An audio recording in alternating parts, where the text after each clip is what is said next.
everyone, we're back again with this game, Love, Money, Rock and Roll, and lots happening right now. We're on the Catharine route, and we're learning a lot of crazy things. That Himitsu is crazy, and that Catharine, apparently was pregnant at one point, so that's a bit crazy. But yeah, what are we gonna do, huh? So, that's what I say. What Nikolai's saying now, that's what I say.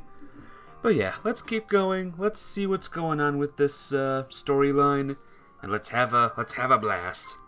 So, I barely managed to say, "You wanted to keep the child?" "Yes," she exclaimed. "I was too scared and I didn't know what to do when my mother took me away from Japan. I'm sorry, but I didn't have the strength to go against her. In the States, I managed to get myself together, but it was too late." I was looking at Katya, with each second feeling more and more pathetic. "How did you know that I hadn't read the letter? The envelope was sealed. But if you knew that I hadn't read the letter, you could have just told me." "Hey, Geek and Rat." "You're first. How you doing today? How's life treating ya?" "I was afraid, understand? I lived with the thought that you hated me for so long. And Mafia Babe is here, who and nabbed first at the same time. How you doing, Mafia Babe?" "It is awesome to see you today. Hope you are good."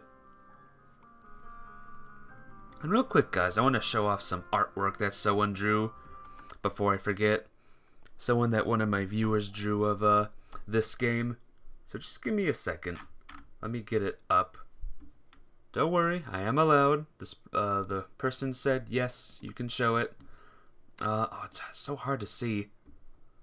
Here we go. All right. You're a little sleepy? Oh no. "Mafia Babe, wake up! Wake up!" Alright, real quick. It's okay, I know how to do this. Alright, computer, love. Here it is. One of my viewers, Angel Love, drew this, Himitsu. Pretty cute. Well done, Angel Love, you did good. And hey, Angel Love, I just saw you in chat. How you doing? It's good to see ya. Okay, back to the game, guys, back to the game. Are you guys ready for some craziness and some love issues? Okay, I was afraid, or whatever. When I didn't get a response for you, and when I returned to Japan, I didn't know how to behave. W drawing, I know, right? Hey, Nebo, what's up? How's everyone doing today? How are you, and you, and you, and you? And then I started to hope that I could leave it all in the past. I even managed to convince myself that it was for the better. You didn't have to know. That it was fate and nobody's fault. That we were finally given a second chance to start again, not looking back. And that's how it would have been if not for Himitsu. What is better, to live in ignorance or to suffer knowing the truth? You're doing fine? Awesome. I'm glad to see you today. Let's get through more of this crazy story, huh? It's getting crazy, that's for sure, right? Right now I couldn't answer this question. In any case, it wasn't enough for her to just spy on me. Instead, she decided to take her revenge. Revenge for what? But how did she learn about Catherine's pregnancy in the first place? Why did Himitsu know? Catherine somewhat calmed down and wiped her tears. When I realized I was pregnant, I was afraid to tell you right away, much less my mom. It was unbearable to go through all that alone, to keep it all inside. I didn't know who else to talk to. I had no one else except you. Then I thought that your friend would understand me, as a woman. But she heard me out, it gave me support, and then immediately told my mom everything. Himitsu. I didn't know, and I couldn't have known that she was such a two-faced bird. I even considered her a friend to some extent. Naturally, I knew that she loved you too, but she didn't do anything good. She didn't do anyone good with that. I couldn't say a thing. Catherine's tearful revelation left no space for anything else in my heart. It felt as though I was witnessing all the pain together with her all over again. So what do you say? Still want to love this me? Catherine made a little smile. What can I say? My entire world fell apart yesterday. You know, I never really thought seriously that we could have children. I would have never refused a baby, and I still love you no matter what. You're so childish and idealistic, although I'm not any better. Two cripples have found each other. She smirked, and the usual Catherine was before me once again. It's hard for me to accept all that. Just an hour ago, I'm sorry. I sighed and sat down heavily on the bench. How did you manage to go to school today? I just didn't want to be home alone, not with my mother. But she cares about you. If she managed to take you away so quickly back then, she just did what she thought was right. Nothing to do with caring. She must have had to explain a sudden exit like that to her bosses. Considering the specificity of her job, maybe you're right. Catherine smiled sadly. I wanted her to sit next to me and to hug her, but she kept standing, shielding me from the cold autumn wind. I sighed again and tried to collect my thoughts. Too many questions require immediate answers. When did the miscarriage happen? My belly hadn't grown yet. Would it influence? Well, I heard that. Seeing my embarrassment got you finished for me. The ability to have children in the future? Yes. I barely managed to reply. I don't know. Do you want to find out? I was always surprised by how she could be ironic in even the most serious situations. Must have been a defensive reaction, like quills for a porcupine. You could have told me. We could have found a solution together. This girl, am I right? She finally shivered and sat down. We were separated by just half a meter, but it seemed to me that Catherine was very far away, on the other side of an ocean of suffering she had to endure alone for the past year and a half. Maybe I've run through this scenario in my head so many times it's hard to tell reality from my dreams. You only look strong, you know? She laughed quietly and immediately sobbed. In reality, I'm a coward, and I immediately feel lost as soon as things start going sour and I need to make a decision. Telling me all that takes courage too. I tried to cheer her up. Courage that I had to spend a year and a half gathering? That's nothing impressive. Have you really been beating yourself up all this time just like me? Catherine didn't respond.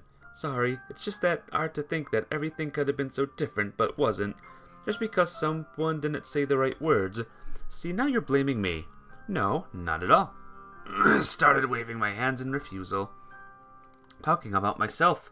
I could have been more persistent and not let you go. I don't know.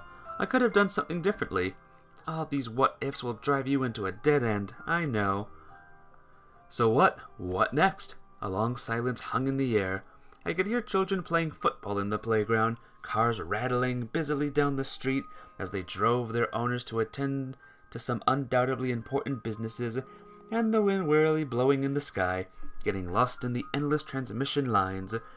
Many families don't survive losing a child, so where did that leave us? Our relationship, this entire game of eternal love right out of heaven on my side, was it even worth it? Was it that important who really was to blame if both of us kept suffering? I will understand if this is our last conversation. Last conversation? Catherine looked at me with confusion in her eyes. I'm grateful you told me all this, of course, but I understand that it's hard for you too. To see me, I swallowed. You know, I didn't even think that I would ever return to Japan. I didn't even want to. Was sure you hated me. If not for Mom, if you had read that letter, fate's weaved a strange web here. She was fiddling with the edge of her skirt. You know, I don't believe in fate. Call it what you will. It's not just because of us that things turned out like this. I'm still sure we're the ones who define our fate. Wish I had your confidence. There's nothing difficult about it. In fact, it's stupid to believe in something blindly, ignoring everyone and everything in the process, even the most obvious things. So what do you believe now? I lowered my eyes and noticed a bug slowly running across the concrete. If I hadn't paid attention to it at that moment, I could have crushed the innocent insect a second later. And then for him, would this death become the decree of fate or just an unlucky coincidence? And what was the difference anyway? I want to believe that nobody is to blame for what happened. I want to believe that we both can live with it. I just want to believe in something better, even if it's a childish dream that we're fated. I smirked. It's so weird. I was just denying fate, and now I'm saying fated. Whatever. I want to believe we are fated to be together. And you know, now I love you even more than before. Even if it sounds silly and... No, it's not silly at all. Catherine interrupted me passionately and took me by the hand. If you didn't say things like that, we wouldn't be sitting here. Well, words are just wind. Not when they come from the heart. I looked at Catherine and couldn't understand her metamorphosis. I expect to hear something like that from Himitsu, but you are right when you said we were nothing like Romeo and Juliet. She immediately grew gloomy. My mom. Let's not talk about this now. There's only one thing that matters to me. I squeezed her hand tighter, but Catherine looked away. I still need time. Yes, of course. I replied and immediately scolded myself for the traces of annoyance that appeared in my voice. You know where to find me. The bell rang, announcing the end of the beginning of a break. Catherine stood up, seeming livelier, straightening her skirt with a casual gesture, and smiled. See ya. And I was left alone with the wind, who, if it was a human, would definitely be wearing a gray suit. Everything's turning out well, I think. It turned out that bell had been ringing for a break. I was aimlessly walking down the corridor. I had no desire to return to the classroom. There wasn't much sense to. Besides, Catherine said she needed some time. I decided not to disturb her by hanging around, since she hadn't gone home and intended to finish class. Was this all really happening to me? I was desperately driving away the thought that Catherine was to blame anyway, at least for not telling me about the child who would when she had the opportunity. And to be frank, her excuses sounded pathetic. Freaking Frank. The lives of other people, even unborn ones, shouldn't depend on some girl's unstable hormones. If you don't know what to do, ask for advice. Ask the child's goddamn father for advice. As I was gritting my teeth walking down the school corridors, staring at something in the distance, maybe even at something in another reality. I was going down the stairs and then... Boom! A girl jumped out from behind the corner and bumped into me. The multicolored paper she was holding flew all over the place. I grabbed one automatically. It was a flyer for a Z Feel Z concert. Oh, look who's returned, Mafia baby. Logically, the careless girl turned out to be Kobayashi Ellie. I helped her to her feet. It seems we've already met under similar circumstances. That's because you don't watch where you go. Well, at least I don't run in the corridors. What's the point of talking with you? It's useless. She pouted and started collecting the flyers all over the corridor. Let me help. No need. I'll handle it myself. Well, if it's my fault like you say it is, that makes sense for me to take responsibility. The Japanese expression I used could be interpreted rather ambiguously, and Ellie smiled. Be so kind as to help me then. I've been to one of your concerts, by the way. I liked it. I'd have to be blind not to have noticed you. You seem to have a fixation, Kobayashi-san. Fix? Ellie flared up and almost dropped the pack of flyers she had collected onto the floor. A fixation? What? When you were staring at me the entire concert? My excuse is that you're the lead singer. It makes sense the audience would be looking at you. And then, is it weird that you didn't like me at looking at you in particular? That's because... She blushed and turned away. Everyone else is normal. You aren't. I looked at myself demonstratively. What's not normal about me exactly? Oh, I know. You're some sort of mind-reading psychic. I would never want to read your mind. I never managed to get clean enough after. If you want to know, I never thought about you that way. Spare me your dirty insinuations. I abruptly handed the flyers I'd picked up to her. I have a girlfriend, you know. Allie's anger looked so amusing, and I got so absorbed in making fun of her that I completely lost touch with reality. But it didn't seem like she was taking my words too seriously either, and I feel very sorry for her. If I were in her place... An awkward pause hung in the air. Ellie gradually started to realize what she was about to say. I didn't mean that I want to. I mean, things always go wrong with you. She pressed the flyers to her chest, turned on her heels with one sharp motion, as if in a dance, and walked away. I'll come. I shouted after her and deftly spun a flyer I kept for myself in my hand. Wow. We saw, what's her name again? Ellie. That simple interlude cheered me up a bit. I even managed to forget about Catherine for a while. Well, not really. Our problems just kind of faded into the background for a moment. Was something so small enough to outweigh matters of life and death? Man is such a strange creature. I was pointlessly wandering the city. Wandering the city? I didn't want to go home. I didn't want to be near Himitsu or even know she was somewhere nearby, just across the street. Thinking up another plan or discussing the next steps of Japanese Secret Service with her father. And just like that encounter with Ellie had distracted me from other thoughts, the truth had finally been revealed, had made me forget about the spy games I was stuck in. Now Mrs. Winter's behavior seemed even more strange if she knew something all along. For a mother in a situation like that, the bastard who knocked up her daughter would always be to blame. And I was somehow convinced that this was the case for Cheryl Winters, with all her cold rationality. Cold rationality. I said out loud in Russian, and a woman of intermediate age with 280 bags in her eyes eyed me suspiciously. But what in the end was my trust based on? On love? On the belief that Catherine had never lied to me openly? I could hardly doubt the pregnancy. It would be an overly complicated, and more importantly, absolute unnecessary story to justify her unexpected departure from Japan. But the miscarriage. I immediately recalled Catherine's crying face. No, back then on the roof she was definitely telling me the truth. I felt disgusted by my doubts regarding Katya's honesty. Meanwhile, in Tokyo, the workday was ending and the endless crowds of office workers flowed to the nearest underground stations.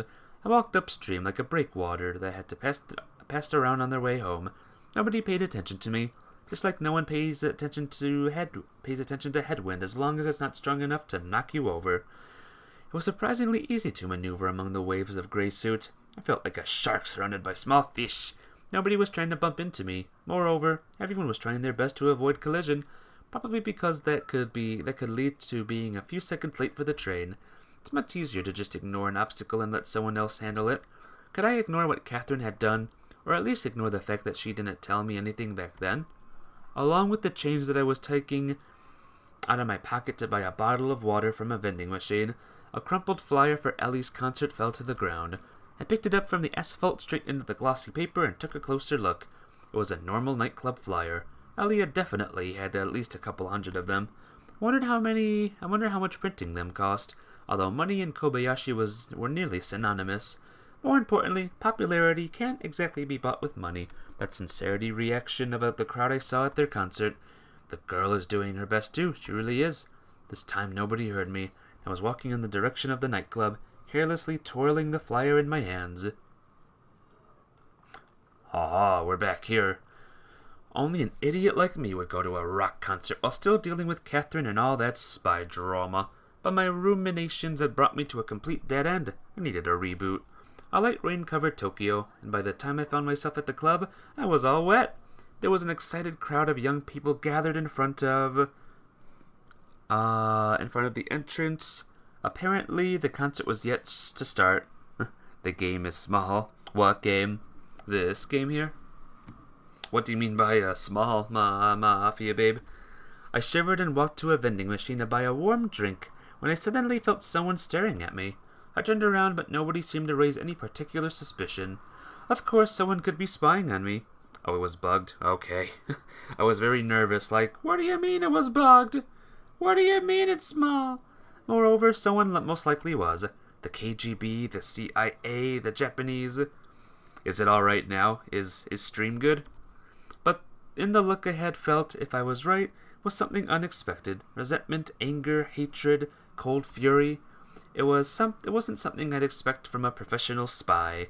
I turned back to the selection of drinks, but at almost the same moment, someone called out to me. Hey! Kagome appeared behind my back. Had it been her look? Came to see Z feel Z too? I said unsurely and immediately felt cornered. She took a step forward and ended up right in front of me. Seems you don't understand me when I told you I expect information. Don't remember you hiring me as an informant. I snapped back, nowhere near as confidently as I wanted to. Have you been following me? I was just checking if you were followed. If I was followed, I threw my hands up in the air. Just look at you. Since when did you become a spy? Since someone kidnapped my father, remember? Sorry, but I have nothing to do with your problems, and even if I wanted to... She interrupted me rudely. For a person who has nothing to do with them, you sure are suspiciously close to the people who clearly have something to do with them. And who would they be? That American girl, for one. I felt like electricity ran through my entire body. Don't you dare drag Catherine into this. I saw you two on the roof today. Kagome smirked victoriously and crossed her arms across her chest. And you heard? No, I heard nothing. But it's enough for me to know that her mother works for the CIA and is related to the project. Catherine had nothing to do with her mother's affairs, so you aren't even denying that you knew all along. Busted. Busted. I'm not about to give you any excuses. Gasp. I know, right? Big gasp here. Kagome grit her teeth and frowned. It's like you just stubbornly refuse to understand what's really going on. Oh, enlighten me then. If you don't care about your own life, at least think about others. Is that a threat? Take it as you wish. Iwamura, what do you want from me? I tried to calm down and looked her up and down. Obviously, the only threat she posed was her shitty personality. I know that, and that you know something. What did they offer you so you wouldn't tell me anything? You're paranoid, seriously, just listen to yourself. They killed my parents too. A whole palette of emotions passed over Kagome's face in a couple of seconds. Then I don't understand how you can talk with your enemies so casually. You mean Catherine? She's not my enemy. Besides, our relationship is none of your business. Your relationship? She scoffed and took a half step back. I see now. How didn't I figure it out right away? I'm happy you're happy. I'm not damn happy, she hissed, looking like she was about to pounce on me. I really don't understand what you want from me. Maybe I really knew more than I was telling her, but at this moment Kagome wasn't exactly inspiring trust. And why are you trying to get me alone so persistently? Go to Kobayashi Corporation yourself, I don't know. I already have. She scoffed, sighed, and closed her eyes. I see. I've been standing out in the rain for nothing. You're useless. Maybe if you treated people like people rather than irritating obstacles you have to share a planet with, you'd get different results. So that's how you're talking now. Her expression softened and Kagome started looking like a normal girl again, rather than a serial killer. Hope you sort out your relationship before it's too late, she said, making a vague gesture with her hand that could just as easily mean a farewell and a send-off as a send-off to an unmounted erotic journey, and disappeared into the crowd. Jealousy is generally not in my character, but sometimes I really wanted to be more persistent, talented, and lucky. I was looking over the heads of hundreds of people who had gathered here for the Z Feel Z concert, while sitting with slumped shoulders at the bar. Maybe I just wasn't fated to have all that. Just yesterday I was telling Catharine that I didn't believe in this silly stuff. Hey Singy. Welcome to the stream. How you doing today? It's good to see ya. How's your tennis boats doing? But now I was here, and somewhere over there in the dressing room, Kobayashi Ali was preparing to perform on stage.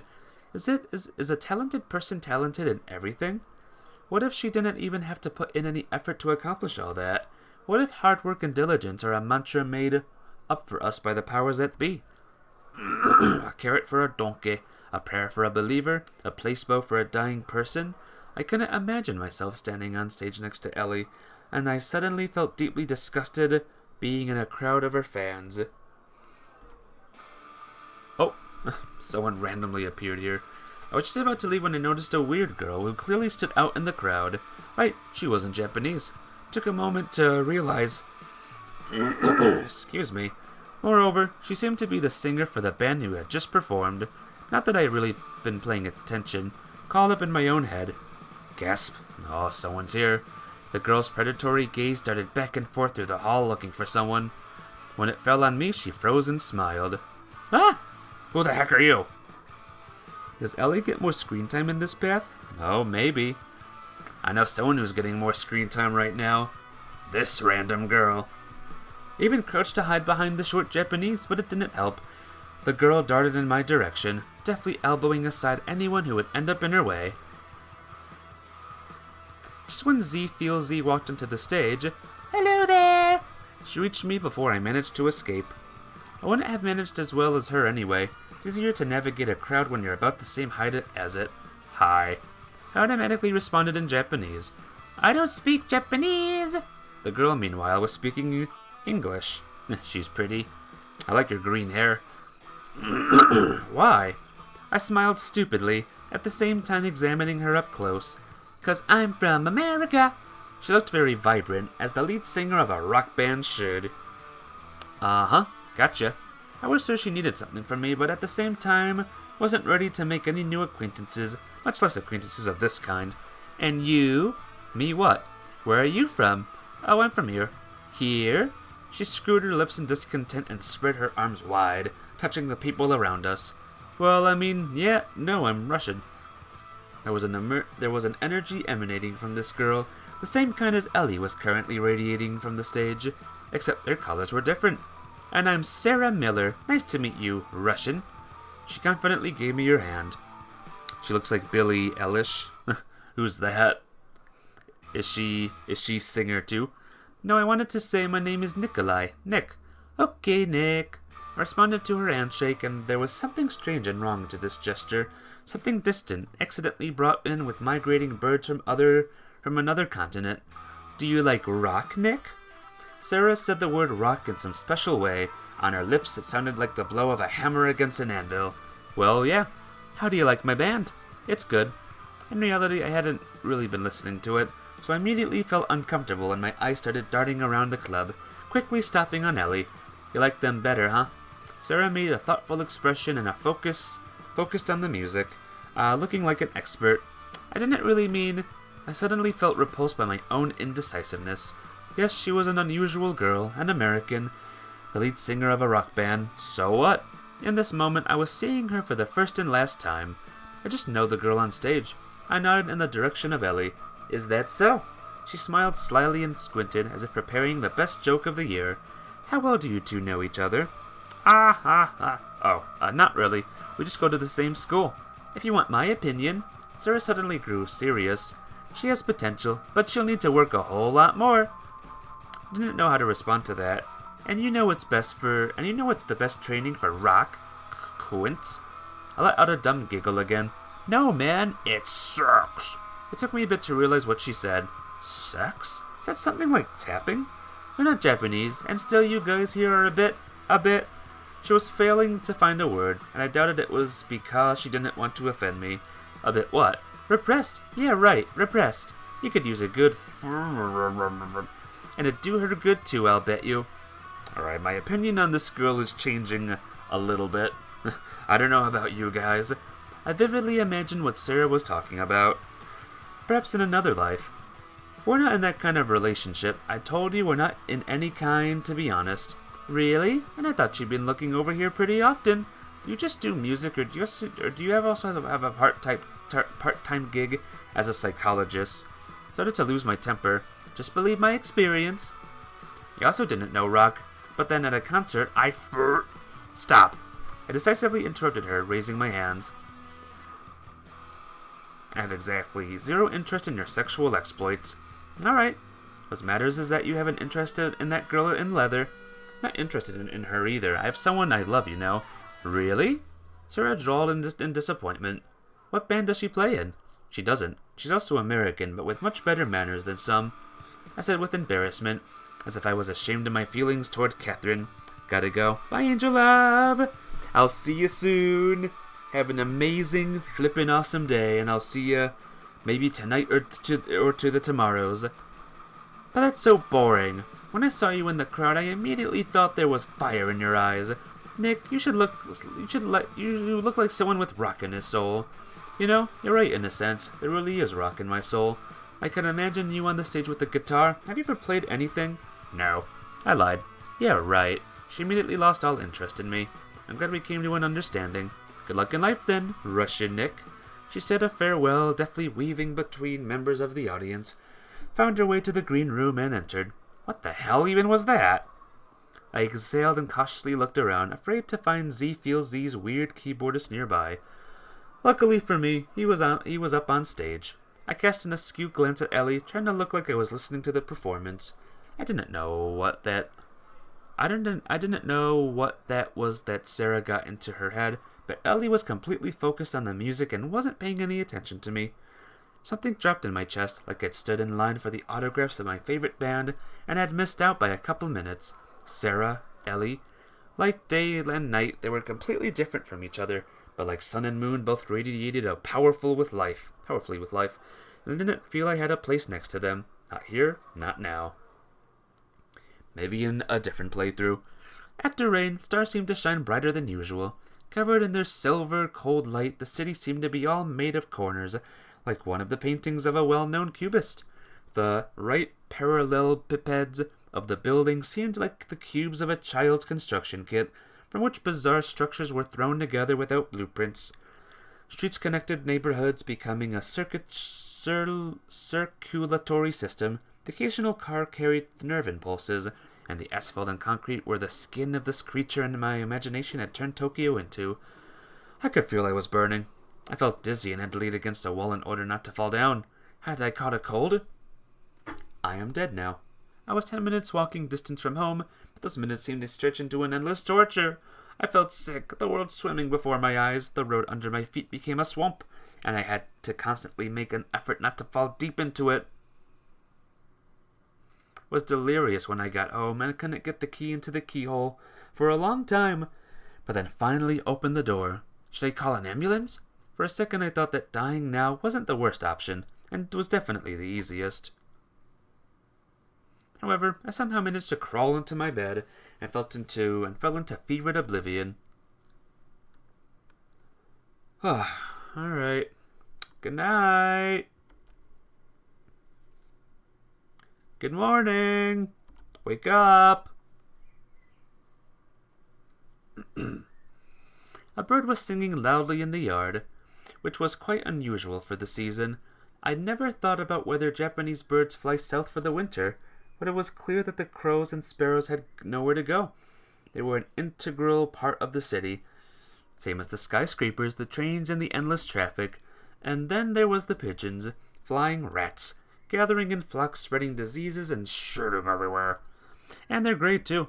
I rolled over and looked at Catherine. She was sleeping serenely, her hair scattered all over the bed. If I were to compare her to a bird, she definitely wouldn't be a sparrow or a pigeon. An eagle, maybe? I wondered what she told her mother when she stayed overnight. I didn't really understand their relationship, but it was fairly obvious that Catherine had no close female friends in Japan, and what other excuse could she possibly come up with? It's not like she could say she was spending the night at Himitsu's, a pajama party.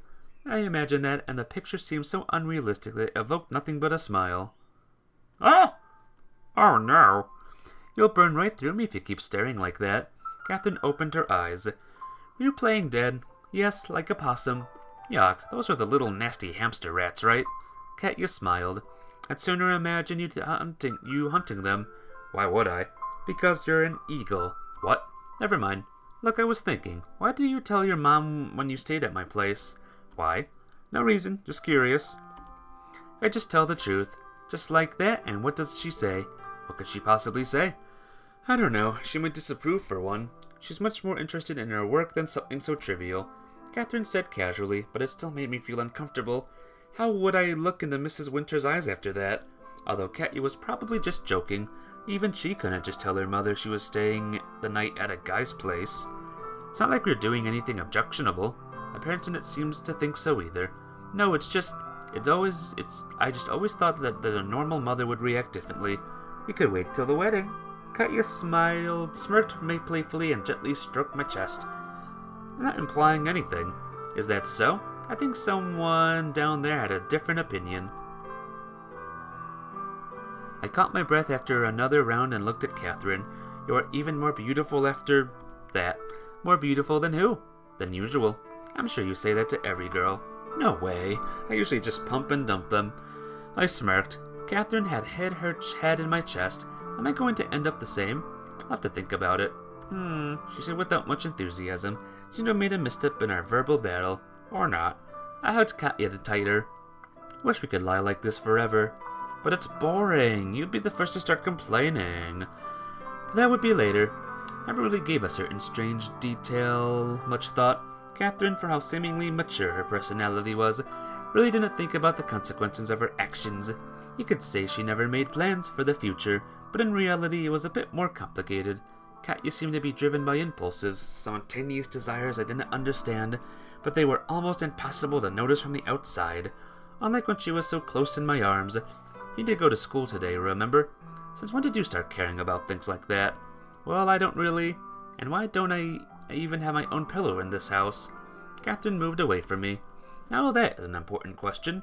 Of course it is. If my neck starts to hurt, you have to face the consequences. Then why have we never stayed at your place? Has your mom never worked at night? Mom, Catherine said as she remembered something long forgotten. I have a squeaky bed. That is an argument. And it's long, and it's a long way from school. Sounds like you're going to move in here. That's actually a great idea. Just gotta tell Mom about it. We laughed. You know, Kyosuke said he wanted to hang out on the weekend. Well, good luck. She replied, not even trying to conceal her resentment. With both of us, I mean. Won't I be in your way? Even though Catherine had opened up to me, she still behaved fairly arrogantly toward other people. Kyosuke isn't a bad guy. I never said he is, but you implied it. That's just your imagination. So you don't want to go? We'll see. It's time to get up. You just told me. Catherine tried to get up from the bed, but I quickly grabbed her and dragged her back. Hey, we have more than enough time for another round. No way. She tried to break free and delivered a few stinging hits with her fists. What are you hitting me for? Because you can only think about sir. Okay. I released her and Katya immediately flopped down next to me. Not that I mind, she whispered, but we really need to go. What classes do we have today? Japanese, math. Math? Shit, have you done your homework? I had no time, dear. I was busy here with you. Catherine complained jokingly. Well, damn, what now? I don't think I'll be asked to the blackboard, but you, this sensei really likes flunkers. Wish I was just a little lucky sometimes. Fortune favors the bold. In Russian we say, fortune favors fools. Yeah? Then it's weird that you had such bad luck all the time. You know what? I jumped on Katya and started to tickle her. There was still an hour before class. We had enough time for breakfast. The day started well, and even unfinished homework couldn't make it worse. And there was the whole life ahead.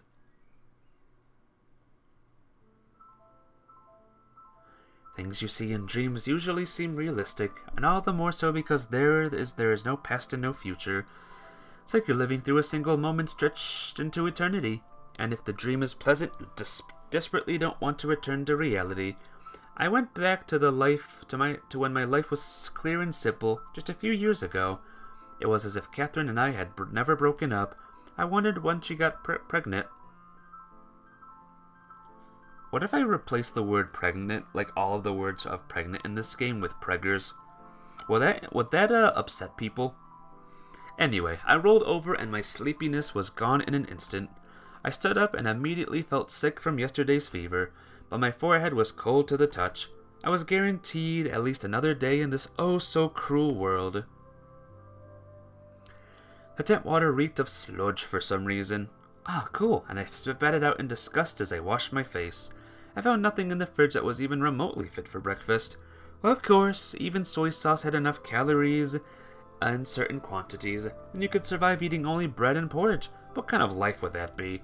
It seemed like everything was against me. I closed the fridge, closed my eyes tight, sighed deeply, and opened it again. Weirdly enough, nothing changed. I slammed the door as hard as I could, poured some tap water into a glass, took a gulp, and immediately spat it out. Sludge! Today my home was absolutely set against its owner.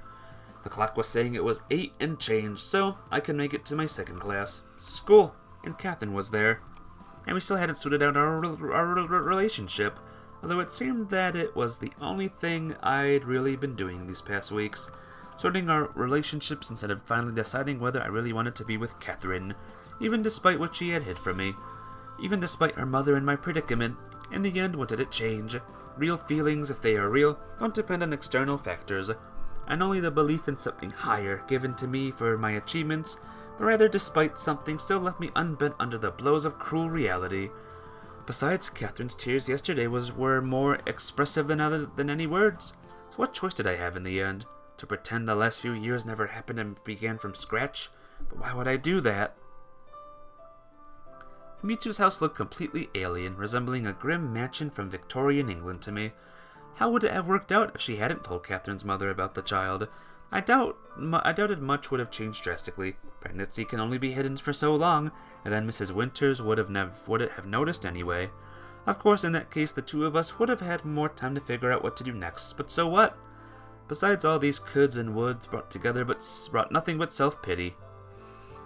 And the last person I wanted to be now was the coward drowning in angsty thoughts. Not that I was determined to burst into class and throw myself on the knees in front of Katya, but in an instant it was like everything became clear to me, as if dirty reinforced glass in my hospital room had finally cracked and fallen apart, blown away by a gust of fresh wind, and through it I could see a whole new wonderful world outside. Somewhere deep inside I was even hoping that the sun would shine brighter. People would start smiling at me. But at first sight, everything seemed to remain the same. A cold autumn day, gloomy people, and disgustingly punctual trains. Inside every person, there's an endless universe. But how often do we really think about the fact that we each collide with hundreds or thousands of these universes every day? I had to wait in the corridor for the class to end. I felt anxious, pacing back and forth, afraid to run into one of the teachers. Not that you'd think I would be. But no, they'd managed to hammer the subconscious need to follow orders deep inside even my thick skull. I felt absolutely no shame for doing the wrong thing, too. I was just afraid of the consequences. I didn't need another lecture at the principal's office at all. Fortunately, I got lucky, and the bell rang before anyone noticed me. I entered the classroom and looked around. Catherine's desk was empty. Oh, your highness has decided to descend to us, the common people. Kyosuke was beaming with positivity as usual. Is Catherine here? I haven't seen her since this morning. Of course, she didn't always come to first class. Why are you asking? I looked at him wearily, as if I had to answer the same stupid question again for the nth time, which was the case, actually. Why do you think? Well, I must want to discuss anime with her. I threw my hands up in the air and sat behind my desk, waiting seemingly to be the most logical decision. Michael tore himself away from his book for a moment to cast a bored glance at me, but I pretended I hadn't noticed it. The last thing I needed was another fight with him. Meanwhile, the next class ended, and then the next. I didn't go to the canteen, afraid to miss the moment Catherine would come, although I had already realized it was pointless to wait for her at school. Obviously, there was nothing weird about Katya not coming today, after everything that happened, but a worm of doubt was eating at me from the inside. What if something happened to her? Hey, number 13th. How you doing today? All is well again. All is completely normal and well. The book is still going well, the visual novel thing. How are you? Are you worried about your beloved? Kyosuke again. Just daydreaming. I looked at him mindlessly. The yearning of love, I see. Love, does the entire class know already or what? You bet. He proudly put his arms akimbo. Just a few days ago I would have been infuriated by this behavior, but now I had more important things to worry about. You might fall asleep in a few minutes. You will be lurking. Alrighty, number 13th. I'll see you soon. If you sleep, have a good sleep. Make sure it's nice and amazing and good. A few days ago, infuriated, important things to worry about. You know, I guess you're right. I jumped off the chair, packed my bag, and walked out of the classroom not looking at anybody. Catherine's buzzer made disgusting sound that presumably passed as beeps in the mind of its creators, but in actual fact they resembled the agony of a gigantic insect, like a cricket the size of a cat. Ew. I was counting these beeps in my mind and couldn't decide how many of them I had to hear to safely conclude that Catherine wasn't home. I lost my count after the 10th, but the intercom suddenly let out a long squeal and went silent by itself. I looked around apologetically, as if I was doing something detestable, but apparently no one seemed to think so. So Catherine was neither at home nor at school nor at home. That wasn't enough to start panicking, although I was already feeling the urge to do just that. What if her mother figured out that I learned about the pregnancy? So what? No, if something did happen, it had to be way more serious than that. I was making my way down the streets of Tokyo right during lunch break. Hungry office workers in gray suits were desperately checking out colored shops' windows, trying to figure out which place had better ramen, or most likely just choosing a less crowded one. Time is money, after all. I was in no hurry, so I hung my head and dragged my feet wherever the road took me. Well, took me home. This happens sometimes. You approach your house and already feel that something is wrong. Maybe an unwanted guest is waiting for you there, or you'll find a parking ticket. Or maybe your wife has taken the kids, the cat, all the money, and even the goldfish in a plastic bag. Anything can happen. A strong feeling of calamity when it let go of me. I stayed at the front door for a few minutes, twirling the keys in my hands. What if Catherine was there? I quickly opened the door and walked inside, but the house met me with the same hostility silence I had run away from in the morning. I looked around. A note was lying on the floor in front of the door. Another one. God, is this an epistolary novel or something? I didn't dare to pick it up, as if I already knew that it was from Catherine. Nikolai, I'm sorry, but I can't go on like this. It's all been wrong from the very beginning. Please don't look for me. Catherine. It was written in English. By Catherine. I limply slid down the wall and threw my arms around my knees. It's all been wrong from the very beginning. What's been wrong? Our first meeting, our love, the pregnancy, the breakup, her return to Japan? The note made no sense at all. I looked closer at the note. The handwriting was firm. It was written with a blue pen. The paper was carefully folded and didn't smell like anything. Yeah, right. Next I'd be dusting it for fingerprints. At first glance, the note wasn't raising any suspicions. But I simply refused to believe that Catherine wrote it. Maybe our relationship wasn't all roses, but this was just ridiculous. And where could she run away to? Alone. If she wasn't at home, could her mother have taken her away? As if in echoing my thoughts, someone angrily knocked on the door. Who's there? Open the door. There came Mrs. Winters. Uh-oh. I opened the door and she shouted at me from the doorway, scarring me with her eyes. Would you care to explain what this is? She threw yet another piece of paper at me. I barely caught it, smoothed it out, and read. Mom, I'm sorry, but I can't go on like this. This has all gone too far. Please don't look for me. Catherine. Where is she? The woman pushed me away unceremoniously and entered the house. Who? Catherine? She's not here. Then where the hell are you keeping her, you broken lover boy? I don't know where your daughter is. Here, see for yourself. I handed my note to her. Mrs. Winters read it, then stared at me in confusion, and then at her daughter's message again. Has to be a mistake. You two are messing with me. Seriously, you're the last person I'd be messing with. She squinted as if trying to find a familiar face in a crowd. What the hell is going on here? I actually thought that you might be able to tell me. Yeah, this might not be good. She's missing all around, everywhere. If it wasn't you... She didn't finish the phrase, and without taking off her shoes, walked into the kitchen. Would you like some tea? I timidly followed her. Mrs. Winters didn't reply, looking around and sat on a chair crossing her legs. Nikolai, I really don't want to discuss this with you, but something unforeseen has happened. Unforeseen? I grinned wearily. Even now she wouldn't stop acting like a CIA agent. I can't say for sure that this is related to your situation, but we both understand that it would be better if Catherine had gotten together with you again. And maybe you shouldn't have brought her along like a suitcase. Maybe. She replied in an unexpectedly calm tone. Sorry to bother you. Mrs. Winters stood up and prepared to leave. Wait, that's all? I also want to help. You've helped enough, thank you. She responded coldly. So you think that Catherine has been kidnapped because of me? Nobody mentioned a kidnapping. What else could this be? Two nearly identical notes that made no sense? Running away isn't like her at all. I agree with you about that. Have any of her personal belongings disappeared? Catherine's mother ignored my question. Obviously nothing disappeared. Do you have any ideas? No, but is it weird that the kidnappers didn't demand anything right away? What could they possibly demand? I don't know. For example, the documents that I don't have. Seems like everyone needs them. Everyone? Catherine's mother rested her hand on the back of the chair and leaned toward me. Mrs. Winters, are you really going to keep suspecting me of something even now? And to think that if she hadn't taken Catherine away from Japan at this time, she could have been playing with her grandchildren right now. These thoughts made me feel uncomfortable, and I looked away. Did something change? I can help you with a search. I wonder how. She gave me a gloating smile that didn't suit the circumstances at all. The fury on the porch was apparently just a temporary weakness.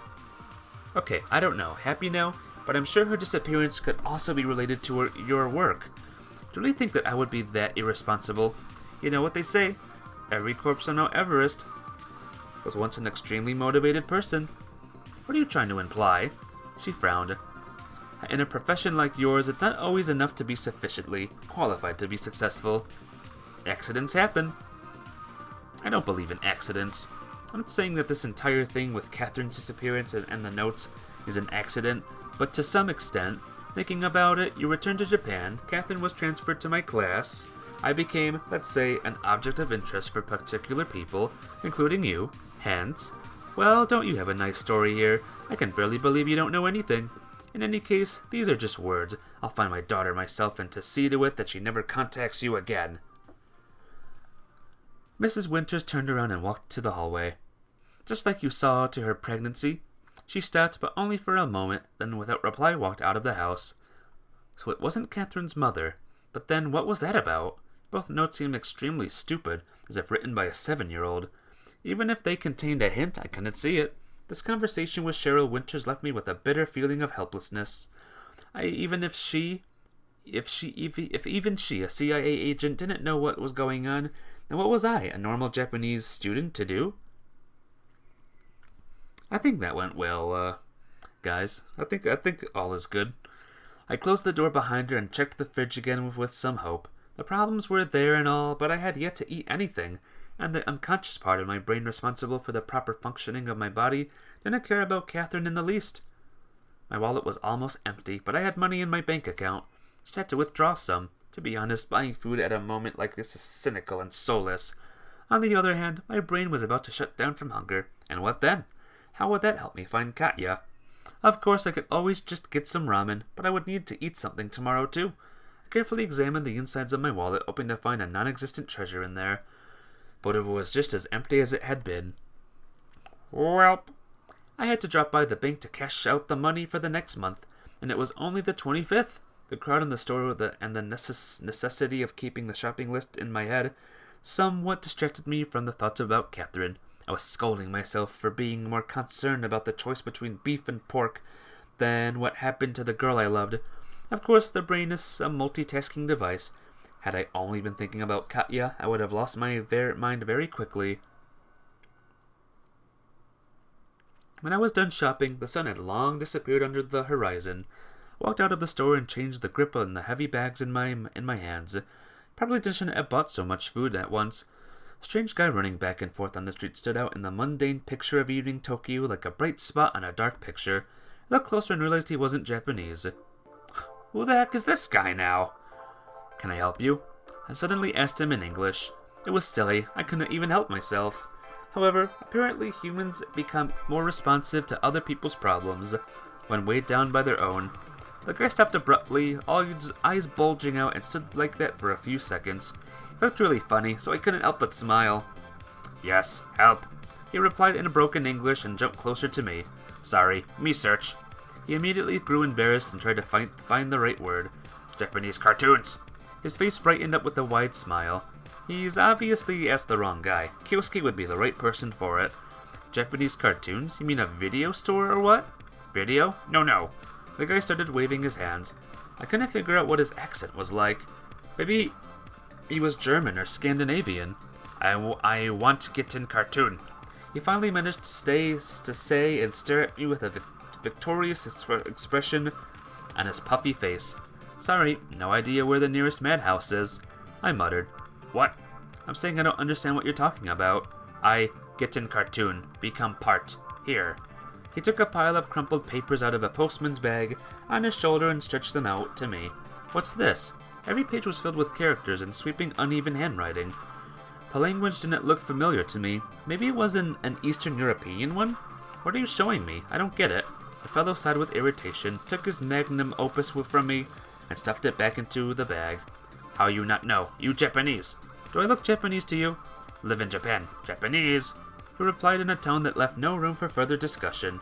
Uh-huh, and I swim in sea. Fish! Nobody help.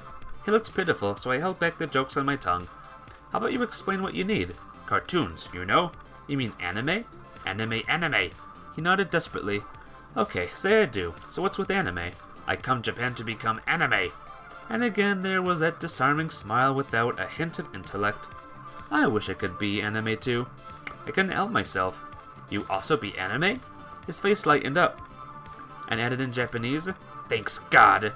Listen, friend, I really want to help you, but unless you make yourself clear, I don't think I can. The future anime apparently didn't understand a word. He took out his manuscript out again and waved it in the air. I do this. And then it finally dawned on me. You write scripts? Scripts, yes. He grabbed my hand and started shaking it. And you want someone to use it to make anime? Anime, yes. Well, friend, I can't help you with that. But you say that. I not do anime, I said purposely louder than was needed. All no meaning. You came to Japan without knowing anyone here to show someone your scripts? That's brave. Could I say take Catherine away somewhere to forever forget about the past and start a new life? I really don't know how to help you, but I have a friend who's an expert in anime. The guy looked at me with hope in his sad eyes. Okay, wait a minute. I called Kioski from a phone booth and briefly explained the situation. At first he couldn't figure out what I was talking about, then laughed for a good while, but in the end agreed to meet with the poor scriptwriter. Got it? I explained to the guy where and when Kioski would meet him. Yes, thanks you. Alright, good luck then. I got a bit embarrassed and hesitantly shook his outstretched hand. The guy long kept shouting something after me, mixing English, Japanese, and his native language. What the heck was that all about, guys? To just go like that to the other end of the world to randomly try to find someone who would be interested in his script? Of course I couldn't judge his writing skills. But something told me that the funny fellow had a long way ahead of him to become a professional scriptwriter. The lights were on in Himitsu's house, and I suddenly felt a desperate desire for her to be around. I wished I never learned the truth about her father. I was never in her grandmother's yard on that damn night. People say that a bitter truth is better than a sweet lie. So what good did the truth do me? Had I become happier by learning it? Yes, I was as happy as could be. My parents, Himitsu, Catherine. What was I to do with all that truth? Cure it for winter? It was clear that Himitsu's father could have some connection to Catherine's disappearance, and was just standing there like a damn stalker, staring at the windows of his daughter's room. Fuck you all! I couldn't bear the feeling of my own helplessness. I messily stuffed all that frozen products into the fridge, took the rest out of the bags, and just left them on the table. Meat, eggs, ramen noodles, tomatoes, ramen celery, ramen sweets with unidentifiable taste, ramen bread, ramen. I could have probably limited myself to just ramen. The nutritional value of my groceries was the last thing I currently cared about. However, I needed something mundane to distract myself from that unbearable heartache. The news about Catherine's pregnancy and miscarriage were already enough to break me, and now Katya herself disappeared.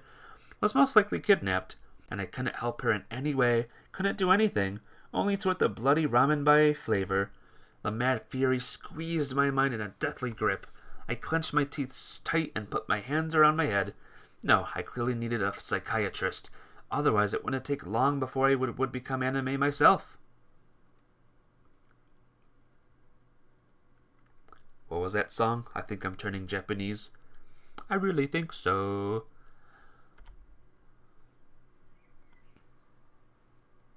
Good morning. I woke up a bit too early and lay in bed for some time, deciding whether to get up. Saturday was just another useless weekend day for me. The unsorted groceries were still on the table, looking like the ruins of an ancient city abandoned thousands of years ago. I felt better than yesterday. At least I somewhat managed to calm my thoughts and had the opportunity to sort them out.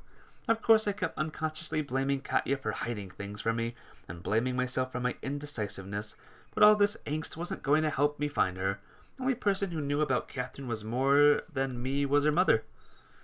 There was little chance that she had told me everything she knew yesterday. Not thinking about breakfast, I quickly got dressed and left the house. Fortunately, Mrs. Winters was yet to leave for work. She opened the door and rather casually invited me in. To what do I owe the honor, Nikolai? I don't think you told me everything yesterday. I walked into the living room, looked around as if searching for something, and awkwardly froze. She hadn't offered me a seat and I lost my momentum. How about you take a seat? Thank you, I'm fine, I said in a tense voice. Nikolai, I'm grateful you're here, but I doubt there is any way you can help at this moment. You're saying I should just sit and wait? At this stage, yes. You know, sometimes it seems like you don't give a damn about the fate of your own daughter. Have you ever considered that I know what's better for my daughter? Oh, I know you don't have the right to make all her decisions yourself. Do you want to talk about her pregnancy? I wasn't going to when I came here, but since you started it... Do you really think she needed a child back then? You're speaking about a child like it's a toy. I got instantly wound up. For God's sake, don't accuse me of something I haven't done. Maybe I should have handled a few things differently, but I only cared about Catherine's well-being. She was going to give birth. It would be better to happen in the States. Really? I always thought it's better for a child to have both parents. It is better not to get knocked up at that age. Besides, that is all in the past. I bit my lip and turned to the window. I envy your composure. Would it help if I was anxious? Sounds like a normal human reaction to me. She didn't respond, just smiled. Mrs. Winters? Oh, please, call me Cheryl. Mrs. Winters, I repeated firmly. We don't usually address our elders by their first names. All right, the famed Russian decorum. Mrs. Winters, if I can help in any way, I want to at least know what you intend to do. Is this an interrogation? We seem to have switched roles. Sometimes I could see Katya in her, but at other times this woman shocked me with the depths of her cynicism. Do you know that Catherine isn't happy about the relationship between you two? What would you know? She suddenly frowned. You two think you found love for life, but I know that there are more important things out there. Like what? Like? She said unsurely. That's highly classified. You aren't trying to say that Catherine works for the CIA too, are you? Too? Mrs. Winters scoffed. So how was our love a problem for the national interest of your country? It's just a coincidence. Your parents is work of interest to very dangerous people, and my daughter is of interest to you. Are you a dangerous person, Mrs. Winters? I squinted and suddenly for the first time noticed signs of hesitation on her face. She puckered her lips and looked away. When the circumstances demand, in that case, I'm extremely happy that we have such a close and trusting relationship. I would never want to be your enemy. I'm glad that your sense of humor is still intact. I'm not in a joking mood right now. Mrs. Winters, if you know something, if I learn something and consider it worth sharing, I will tell you. Gasp. What are we gasping at? I mean, there's a lot of things to gasp at, of course. Catherine, where's Catherine, guys? She responded in a tone that left no place for further discussion. Thinking about it, she had no reason to talk to me at all. So why was I still here? You still think that I'm not telling you something, don't you? Are you? If I was, would I have come here of my own will? Who knows? She said slowly, as if weighed every word. Mrs. Winters, stop beating around the bush. Both you and I know Catherine was kidnapped because of my parents. These people, the Japanese, the corporation, or someone else, think that I know something about their work, that I have some kind of documents. And you in turn work for the CIA and play an important role in all this. Have I missed anything? Only the fact that you're to blame for this kidnapping, no matter if directly or indirectly. Or you, because you dragged Catherine back to Japan in the first place. So you aren't happy I did? She smirked. I can't believe Catherine had spent her entire life with a mother like this. I'm an orphan, but at least I can be proud of my parents. I'm sure the motherland is proud of them too. Your insinuations don't insult me in the slightest. You're just wasting oxygen.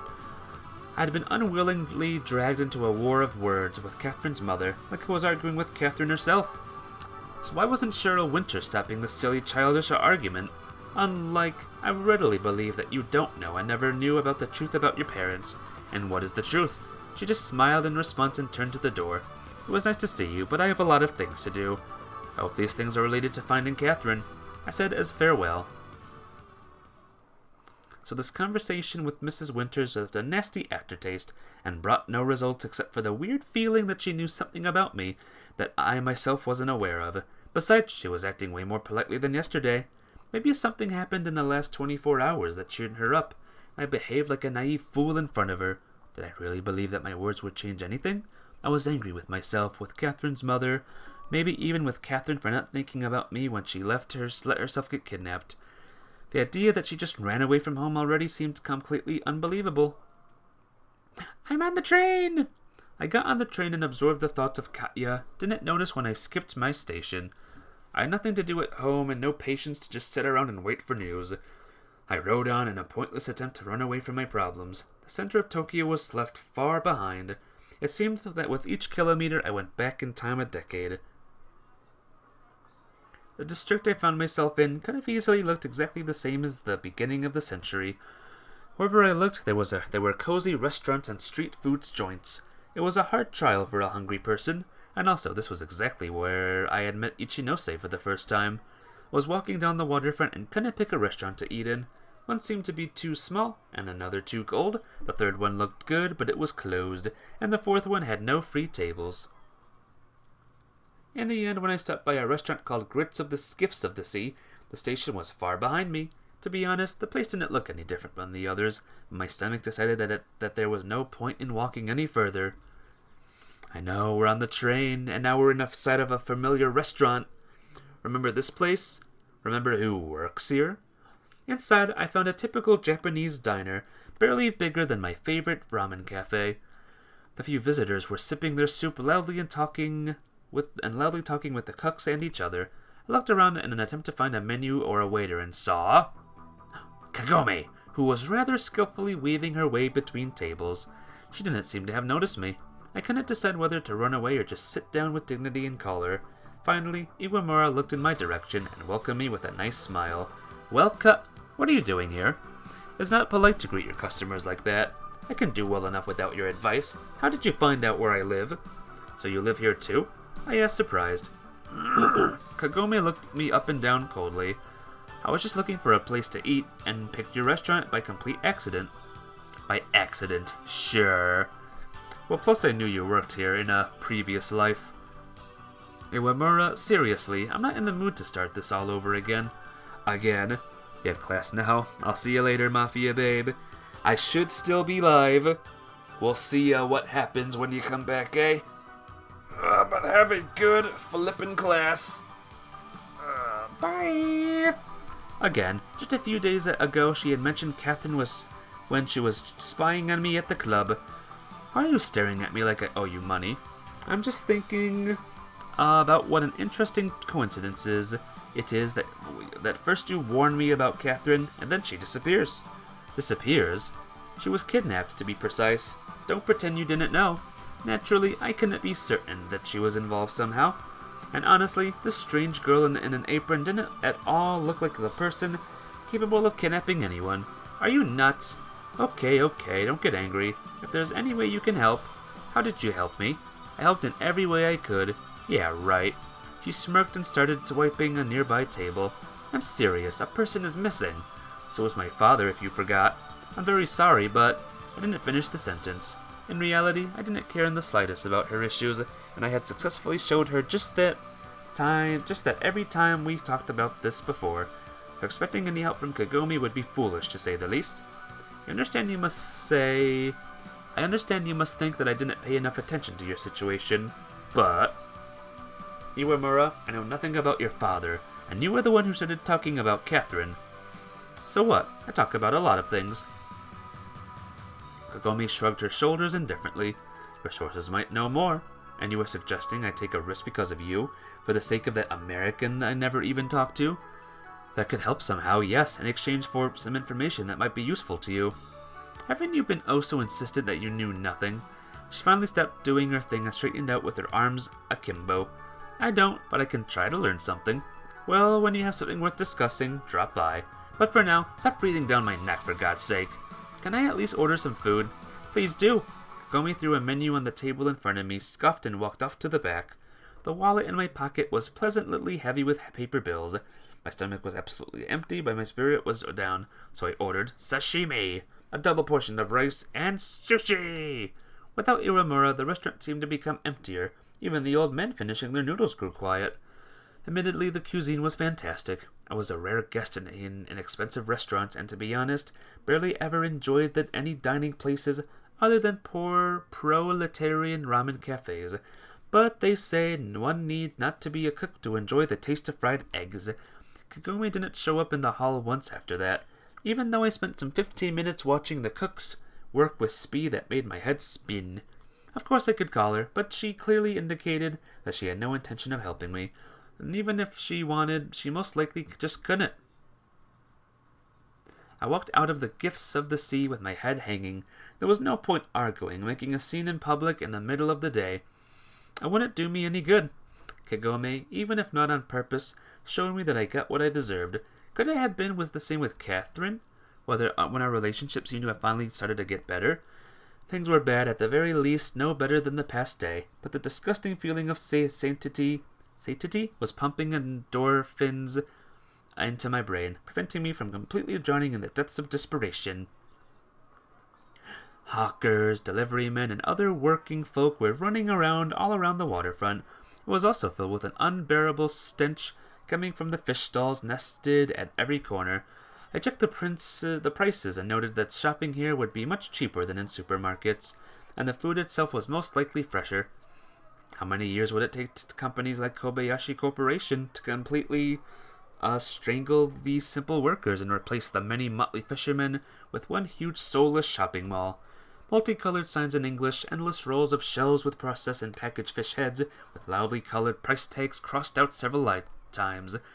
Sales on the occasion of Golden Week, Christmas, and the capitulation of Japan in World War II. Weekend from 29 April to early May. Multiple Japanese holidays. Ogata Renkyu. Present with some Eastern Asian countries with different dates. Cool. You're back. Hey, Angel Love. Welcome back. You're just in time. Catherine's been kidnapped. Or she's missing. She's either kidnapped or missing. One of the two. So yeah, all's good. All is well. But how you doing? Of course, it wouldn't mean that all these people would automatically lose their jobs, but it would become much more difficult to enjoy fresh fish. I was casting glances over my shoulder all the time, as if I had forgotten something. Of course, someone could be watching me, but today I had no intention to do anything of interest to them. It seemed that excessive suspicion had become a habit of mine. I wondered where the line lay between caution and paranoia. Nevertheless, I did occasionally spot a familiar face in the crowd, or so I thought. Irina? I wouldn't mind talking to her myself, so I wasn't even particularly surprised when I heard. What an unexpected encounter. Ha ha. You're good? Awesome. Was your class fun? Was your class fun and exciting, Angel Love? I noticed you a good 10 minutes ago. Uh-oh, it seems I'm getting out of shape. She suddenly grabbed me by the hand and started walking by my side.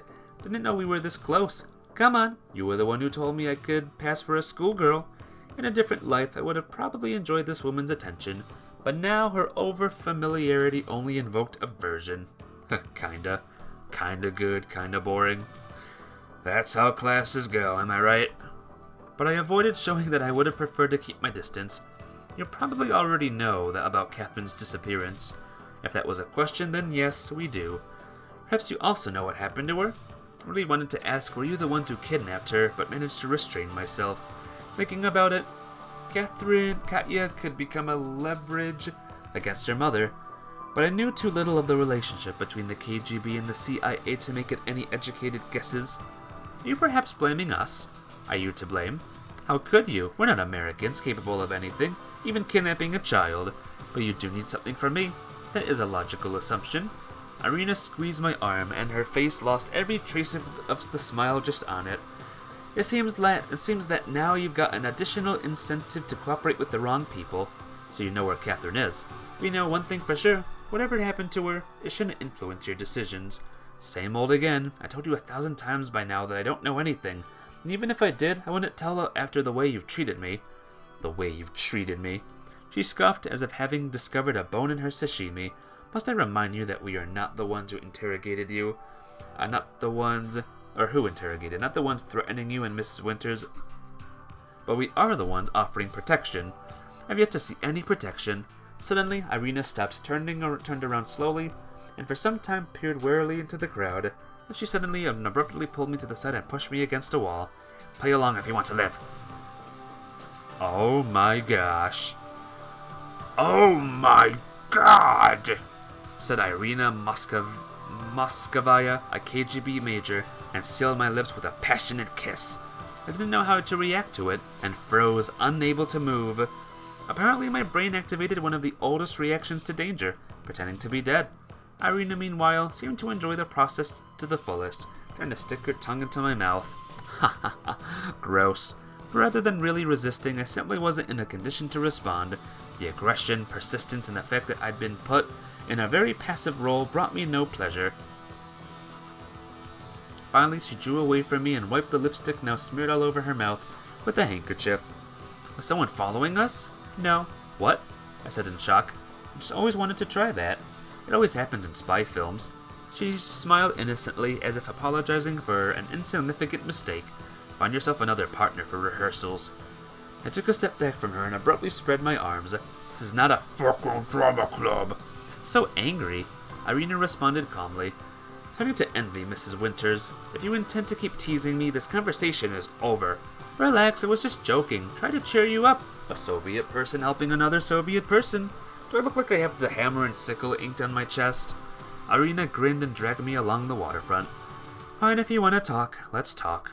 As you understand, we keep an eye on not only you, but on every significant person in the project, including Cheryl Winters. But not on her daughter. She is of no interest to us. However, it just so happened that we saw her being kidnapped. I couldn't help but stop and stare at Irina, who was definitely taken by the Japanese, but I don't know who exactly. Could be the corporation, could be their intelligence agency, or perhaps Yakuza aiming for a ransom.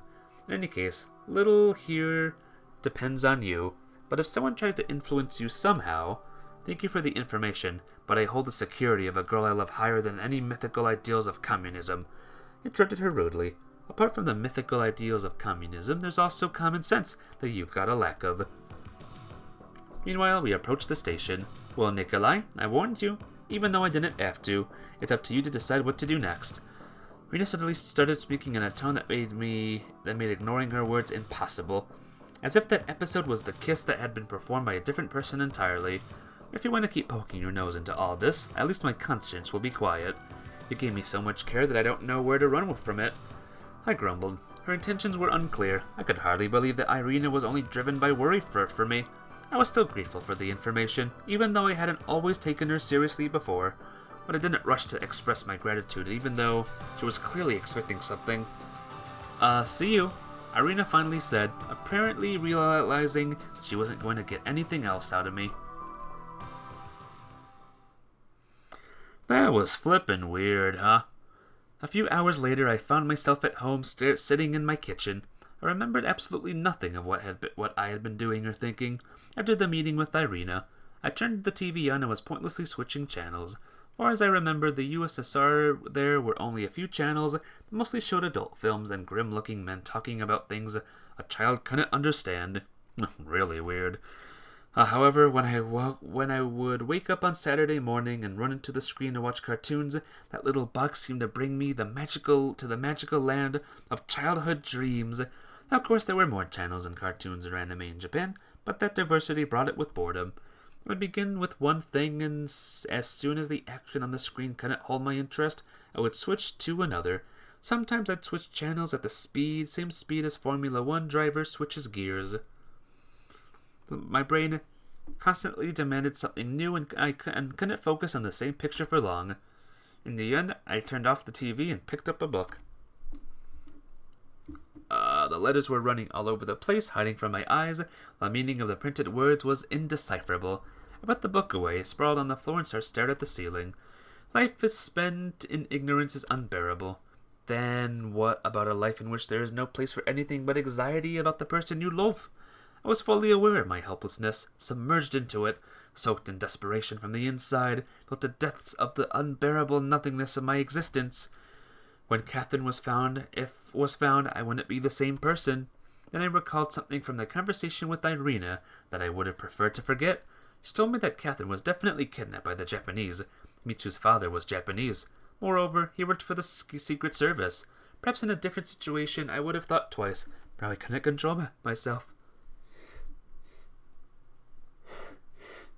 Okay. Excuse me, oh my gosh. I'm allergic to kidnappings. The decision seemed like the only possible correct one. A minute later, I was ringing the bell of Himitsu's house. Like with most situations I found in recently, I had no real or better to say, none at all, plan of action. Thank you, Mafia Babe. Not Mafia Babe, wow. Thank you, Angel Love. I'm going crazy. That sneeze confused me. Who are you? Who am I? What I would say or do would depend on the situation. I began to notice more and more often that sometimes I would just give up control over my life and observe it as a spectator. However, I had no strength to change the situation. The melodic ring of the doorbell sounded positive, if anything, very unlike the factory siren of my house. It informed me the masters of the house and of the arrivals of dear guests, prompting them to set the table, open the door, and bring out the bread and salt. But of late I was no welcome guest here. Mitsu's father appeared on the doorstep. Hello, Ryunosuke-san, we need to talk. I began in an unexpected firm tone. Ito looked at me the way people looked at an annoying traveling salesman peddling random wares. I know. I said your sister's name for some reason. I don't know. Have no answer there. Maybe I'm losing it, eh, Angel Love? Even if his garbage is probably of no worth of interest, it's still a curiosity. What about, if I may ask? Is Himitsu home? No. Good. Where's she? Nikolai, I take it that recently your relationship with Himitsu has worsened significantly. Is that what you want to talk about? That's a part of the problem, but it's a consequence, not the reason. Ito kept standing in the doorway like an honor guard. Ryunosuke-san, may I at least come in? He stepped aside and invited me in. Kitty! There's a kitty cat. In the living room, Himitsu's father offered me to sit on the sofa while taking the armchair opposite to it. So, what do you want to talk about? I didn't want to accuse him of kidnapping Katya right away, but there was no point in beating around the bush. You know Catharine, right? The girl that recently returned from the U.S.? I don't know her personally, but I've heard about her from Himitsu before. And you probably know that she has disappeared, right? No, I don't. He responded, but his face didn't look particularly surprised. Ryunosuke-san, I know everything about you, how you spied on my family for many years and are spying on me now. I wanted to add something about Himitsu, but the words got stuck in my throat. Ito recrossed his legs and locked his fingers together like a professional psychoanalyst. And who told you something like that? You did. Is that so? You finally showed something resembling interest. I accidentally overheard you talking on the phone in the village a week ago. Well, in the light of recent events, that definitely makes things a lot of things simpler. Ito replied after a long pause. What recent events? I can assure you that I have nothing to do with Mrs. Winter's disappearance. If not you personally, then none of my colleagues have any connection to it either. I have different information. Where does that information come from? Why does it matter? It matters, Nikolai, because somebody might be trying to misinform you. Look who's talking. For how long have you been misinforming me? 10 years? I think you're enough of an adult to not whine like a child. I don't even know why I came here, but if you know anything about Catharine... I didn't let him answer. Although you aren't going to tell me anyway. I repeat, I know nothing about. Really envy your composure, but I don't envy Himitsu. On the other hand, like father, like daughter. I smirked, and my words seemed to sting Ito, who made no attempts to conceal it. I would ask you to not involve my daughter in this. She's involved herself. We've already talked about this, and Himitsu didn't even really try to deny it. That's because she is confident that it would be better for you. Better? I shouted, then threw my arms in the air. Don't you think that's something to discuss with me first? Reporting my every step to Japanese intelligence doesn't exactly strengthen trust in a relationship, you know? I only told Himitsu a couple weeks ago. It doesn't change anything. I said it in a far less confident tone. What matters is her reaction and what she told Catharine. Perhaps one stems from another here. In any case, I wasn't ready to forgive Himitsu yet. It's not even about her. Right now I only care about Catharine. I tend to forget the good quickly. Do you really want to talk about this? Now? I'll never believe you wanted to see me as your son-in-law. It's not about that. And what is it about? Ito sighed, stood up, and walked to the kitchen, took a bottle of something that resembled whiskey out of a crate, and poured 2 fingers worth into a glass. You're already old enough to carry the responsibility for your own actions, but... He sat in the chair and put the glass on the table in front of him. As a father, I just can't passively watch Himitsu jeopardize herself by entangling herself with you. Is that a threat? It is a fact. However, if you were more flexible, I can't believe that you're trying to merchandise your daughter. I jumped off the sofa and gave him a menacing look. But what could I do now? Start a fight? Sit down, Ito said imperatively. I don't intend to push Himitsu on you. I don't like the idea myself either, but I can help improve your relationship. Isn't that what you want? To be frank, such a thought never crossed my mind. Somehow, I couldn't even imagine a relationship would ever be the same again. Right now, I only care about Catharine. I know nothing of what happened to her, and she has never been of any interest to us in the first place. He annoyedly snarled back, What about her mother? Nikolai, this might surprise you, but not every parent is willing to expose their children to danger. What are you trying to say? My fingers gripped the arm set, and my eyes started scanning the room for something heavy to grab. Your parents had secrets that cost them their lives. There are no secrets that can justify murder. Ito said nothing and kept looking at me with something resembling pity. Perhaps you're right, but unfortunately, we don't always have the power to choose our destiny. Please drop the fatalism. It's a bit late for apologies. I have nothing to do with their death. I sure damn hope so. I growled through the clenched teeth and stood up. With that, farewell.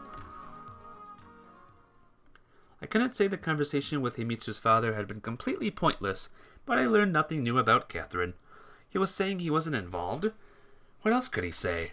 Yeah, sorry, that was us, did an oopsie. And what he said about Himitsu? Even if for just a moment I managed to look at her actions from a different angle, of course that little attempt at revenge and exploiting Catharine's pregnancy did her no honor. But that little but found its place in my thoughts, and now cast its shadow on every judgment I had made regarding Himitsu. Being alone was unbearable. My feet drummed a rhythm on the floor, urging me to dart off and run ahead, not necessarily following a particular direction, but leaving all the excruciating worries and anxiety behind me.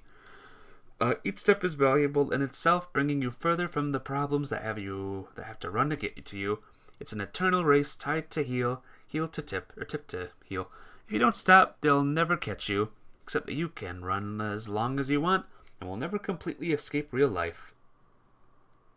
The more distance I was putting between myself and the house, the closer I was getting to the endgame. Sooner or later, I would learn of what happened to Catharine. And even if I wouldn't, the pain would gradually die down. It's one or the other, right? It was already past 9 o'clock when I found myself in the city center, in the district of shining skyscrapers, in which modern shoguns resided as if in impenetrable castles. Kobayashi Jun, the head of the Kobayashi Corporation, was probably also somewhere up there, looking down at the pitiful people on the streets. If only I could just get into his penthouse floating into the skies and tell him everything that I had on my mind these last weeks. Although it was possible he personally didn't know everything that happened to me and the people I knew. Corporations, albeit resembling a complicated organism, often acted like a group of symbiotes more than anything. What did Almighty Kobayashi Jun cared about the destiny of Soviet engineers, life of a simple American girl or a regular student? But apparently someone did care about me. For the last few hours, I've ceaselessly felt someone's eyes on me. I was constantly looking over my shoulder, tried to shake the tail, but it was all useless. In the end, it all started to feel like I had a huge parasite on the back, which had sunk its teeth firmly into my body, and was sucking at my internal organs like a xenomorph whose only purpose was to grow a new creature inside of me. The stalkers didn't allow for any mistakes. I was weaving in and out of streets, hiding in stores, quickening my step and dragging myself at a snail's pace. Had the paranoia finally gotten to me? The sensation was probably like that a mouse feels dissected under the dead light of lab lamps. In the end, I got tired of it and just sat on the bench in front of the main Kobayashi Corporation building, crossed my arms and legs and began to wait. Not for something particular, but rather just demonstrating, here I am. If you need me, come and get me. Naturally, nobody appeared, not after 5 minutes, nor half an hour. The autumn wind blew right through my jacket and I shuddered.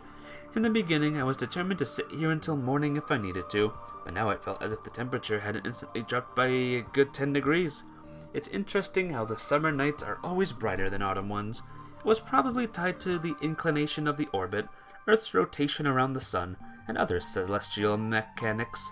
Sometimes I envied people who knew enough to understand the way our world works, especially when reading science fiction novels. The physics of the world on a micro level, the nature of interaction between different celestial objects, gravity, the speed of light, and black holes. For me, like the majority of the population, absolutely nothing had changed over thousands of years. Everything around us was still made of aether. As Clark used to say, any sufficient advanced technology is indistinguishable from magic. What difference does it make when you believe in Zeus or string theory if you understand absolutely nothing about either? My father did understand, though. I didn't know if he was a genius, but I could say for sure that nature had skipped a generation with this child. Weirdly, at moments like this, I could never feel my insignificance in the backdrop of the universe. All the humans incomprehensibly, machinery was there and I was here. Questions on the world's design are interesting, but they didn't affect my problems here and now in almost any way. Planck's constant couldn't help me find Catharine. Newton's third law didn't impact the interest special forces had in me. Himitsu's actions weren't guided by Kolmogorov's charts. We all obey the rules of nature and at the same time remain unaware of them. The same way an ant crawls into a box of cookies, not knowing that the owner of the pantry had a rough day at work and intends to snack on something sweet while, without even realizing it, crushing him to death.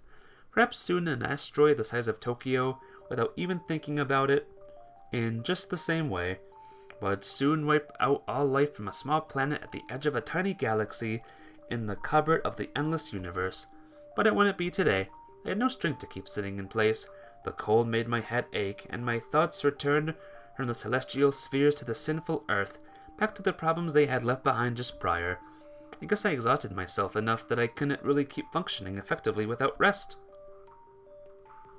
On the way back, the xenomorph seemed to finally get off my back and look for another carrier. I no longer felt like I was being followed. Home met me with an autumn dampness that seemed to crawl under my skin and made me extremely uncomfortable. I had to turn on the heater and wait a very long half an hour before the room finally warmed up. Yesterday's groceries watched me from the table with mute reproach. I began sorting them out, secretly hoping to find a new galaxy in a pantry, one I could escape to from my problems. The phone's ringing broke the silence. I froze in place with a pack of ramen in my hands. Hello? Silence on the other end seemed to have come from the bottomless emptiness of the cosmos. Beyond the walls of my house was vacuum all over. Someone was calling me from the black hole whose event horizon no one could escape. You know what? How about you go? I did not care who it was, but I was sure they just wanted to make me aggravated. The receiver hit the cradle with a characteristic clink. Wondered if they cared that we were, in reality, flying on a piece of rock through the cosmic void of it at the speed of hundreds of kilometers per second. Do normal people ever think about that? Or was I the only zo here? A nasty rain started drizzling outside, one you don't even notice unless you look out the window. But rain also helps you sleep. Perhaps the sound of raindrops pushes all the disturbing thoughts out of your head. I threw myself into the warm embrace of the bed, and soon forgot about both the dampness and Earth's movement through the universe. Tomorrow was a new day, and would definitely bring with it new troubles, and I had to meet them and ready and rested. New problems! Woo! I'm ready for new problems. I was dreaming about flying through space, just flying freely like a wind, faster and faster, waving to the passing planets and winking at galaxies. I was flying like a pulsar, having become a radiation, flying toward the unknown. I never managed to get too far. In the morning I woke up in my bed again. Despite things looking up yesterday, now I was in a foul mood, something that became clear from the very first seconds of the day. I didn't want to do anything, not even get up. I was willing to let life take its course without me, while I would lie and sleep. I'd been tossing and turning for a good hour, drowning in self-pity, when somebody knocked on the door. First quietly, almost at the edge of hearing, as if it were just my imagination, but then the knocking became louder. It was even a little exciting. At least something was happening.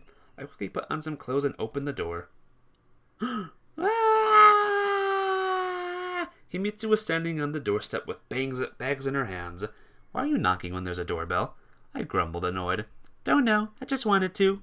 She looked like everything was fine between us. At least she was trying to. Why are you here? Nico-kun, you probably don't have any food at home. She lifted the bags demonstratively. I dropped by a grocery store a couple days ago. Ah! She drawled, lowering her head. But you can cook something. Can I? Himitsu's face brightened. I didn't really know why I said that. Maybe because all the time alone inside my head was making me start to lose it. Any company would have been better than my own thoughts. Besides, yesterday's talk with Ito had made me think. Nothing could be done about what she'd said to Catharine and I, but the rest, her motives, actions, what she knew about her father, might have been totally different from what I thought. Himitsu had been working away at a grand meal for half an hour already. The kitchen was filled with aromas of all kinds, the knife flashing through the air with inhuman speed, and something was boiling, hissing, and sizzling on the stove. For a while, I just sat behind the table and quietly watched her cook. Finally, the insecurity of the scene became unbearable. I talked with your father yesterday. I know. Himitsu responded, still focused on cooking. What you said back then, whatever the case, I don't think that it'll just stay in the past. She showed no reaction to my words. You shouldn't have behaved like that, even if you had your own reasons. Silence again.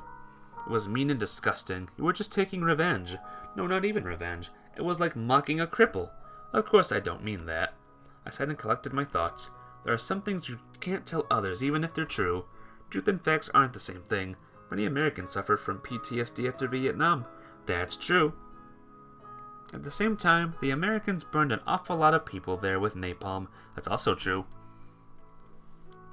At tens of thousands of victims, that's a fact. In the end, everyone has their own truth, but the facts that are the same for everyone. Nico-kun, why are you saying this to me? Mitsu asked wearily, finally throwing the last bits of vegetable into the pot. To be honest, I already forgot. Do you really think I'm capable of hurting you? I don't know how capable you are, but you've certainly said enough. I didn't want to bring up the topic of Catherine's disappearance. In this context, it would only make Himitsu look more guilty. Of course, we talk about it in due time, but I didn't want that to be now. Breakfast will be served in 10 minutes. She proclaimed like a lunch lady serving food in a school canteen. You think food can fix the situation? You need to eat anyway. She responded in a gloomy tone, in a very feminine yet, or even maternal way, you could say. Sure. Mitsu really put in the effort. No matter how bad my mood was, a feast fit for a king lifts your spirits regardless of the circumstances. That's how humans' physiology works. I was contentedly picking my teeth with a toothpick that had somehow appeared on the table and was looking at Himitsu in the way people look at the appearance of Christ before the people, failing to grasp the entire picture but noticing new details every time their gaze shifts around the painting. People Messiah, gigantic oil painting, Alexander, painted between that and then. Cool. Was it good? She had finally broken the silence. Yes, was there a chance it wouldn't be? What are you going to do today? Why, did you have something in mind? No, I just asked. Maybe you had some plans with Catty-chan. Himitsu seemingly didn't intend to hurt me, but when she said it, I got all wound up anyway. So you were feeding me like a pig for slaughter? Main course comes after the meal, is that it? I didn't mean... Catherine's been kidnapped for your information. Or maybe you already know. Maybe your father had a hand in it. Then it'd be your fault with your reports. Nico-kun! Jesus, it's like we're in the 30s. You share bread with someone in the morning, then by evening he's writing about you to the Cheka. Security agency, secret police. Okay, sounds good. Sounds scary, but sounds good. I don't understand what you're talking about. That's right, you don't. Next thing you'll be telling me the same thing to his wife and children, and then behind their backs say that he was such a good man who could think he was an anti-Soviet. Nico-kun! So you know, honestly, that I have neither the mood nor desire to talk to you. Whether you're guilty or not, will you help me find Catherine? Himitsu didn't respond, just lowered her head and even seemed to shrink. That's what I thought. May I wash the dishes? She asked timidly. May you? I laughed. Do you need special permission? I waved toward the sink. Be my guest. Mitsu stood up obediently and collected the dishes. It was surprising how different her behavior was from what she had showed a couple of days ago. Had she run out of steam? Had the Catherine problem been resolved? No matter what, it didn't make Himitsu more attractive in my eyes. After all, we weren't 50 years old. The fire of love needed to burn, not smolder like the aroma candle on a windowsill. I have more important things to do.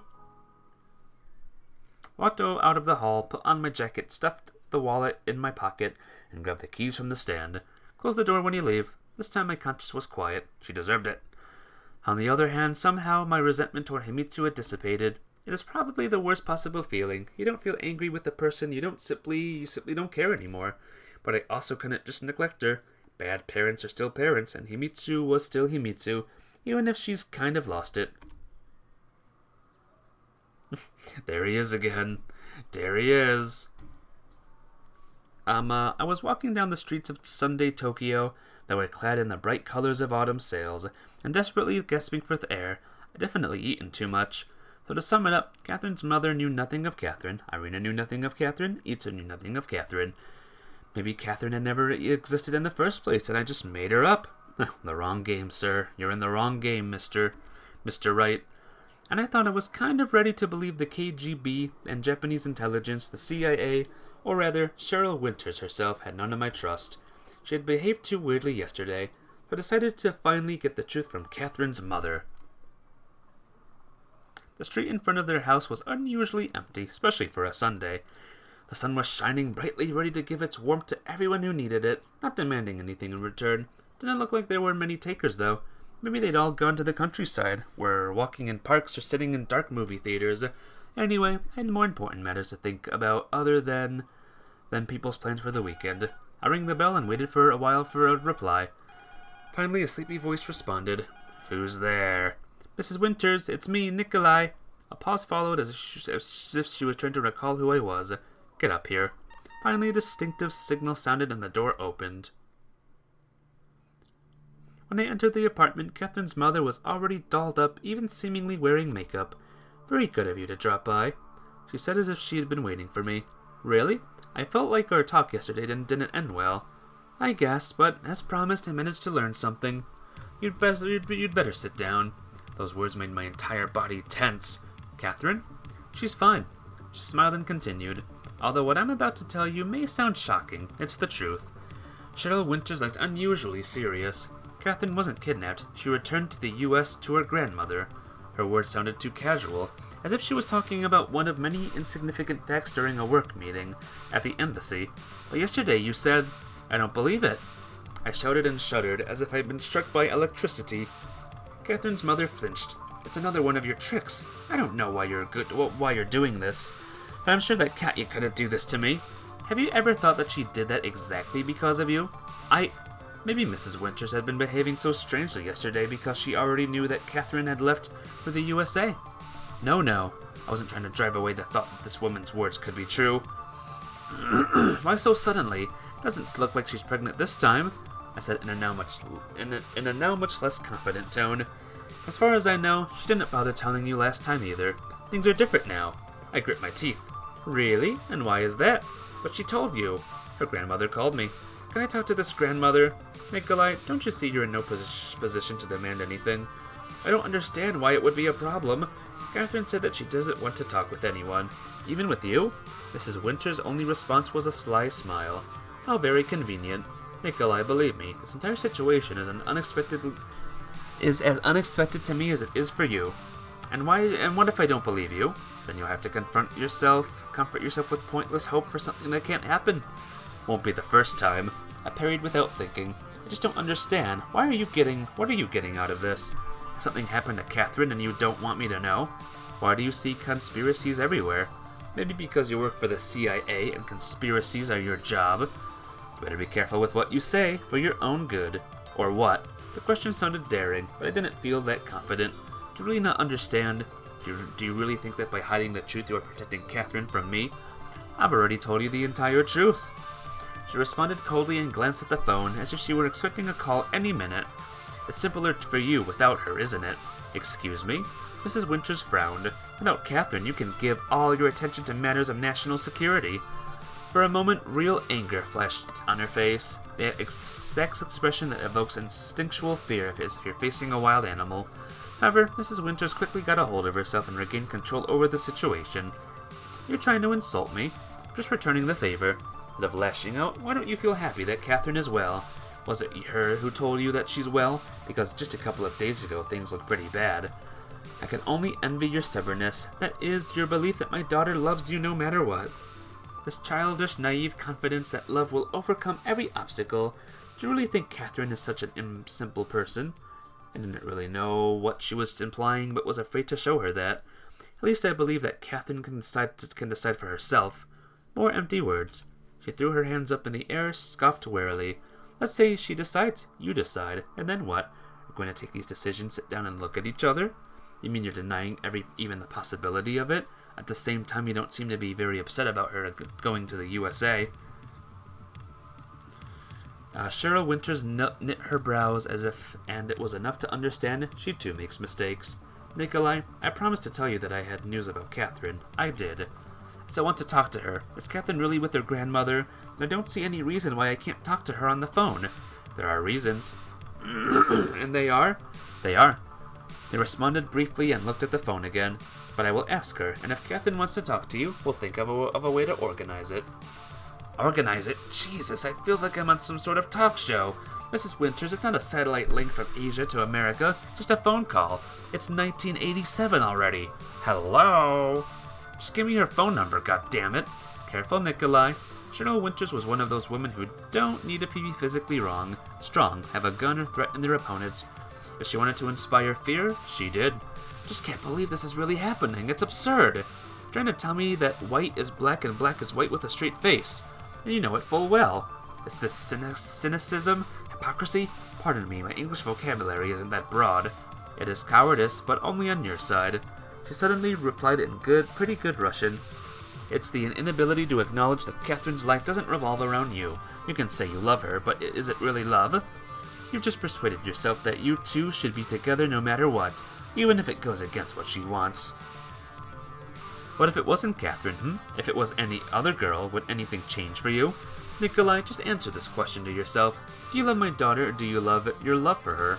Those words hurt me deeply, yet I couldn't understand why. But I knew that there was some truth in them. So what? Because of that I can't just talk to her now? No, you can't. Mrs. Winters replied abruptly, and the phone finally rang. Excuse me, I need to take this. She grabbed the receiver and quickly said in Japanese, Please wait a moment. Then she covered the receiver with her hand and looked at me. You'd better go. I suggest you think about what I said.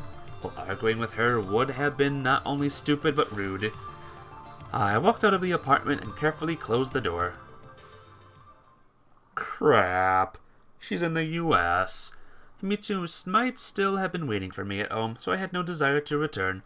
I was pointlessly wandering the streets trying to figure out what had just happened. As much as I wanted everything said by Catherine's mother to be a lie, I couldn't totally exclude the possibility that she was telling the truth.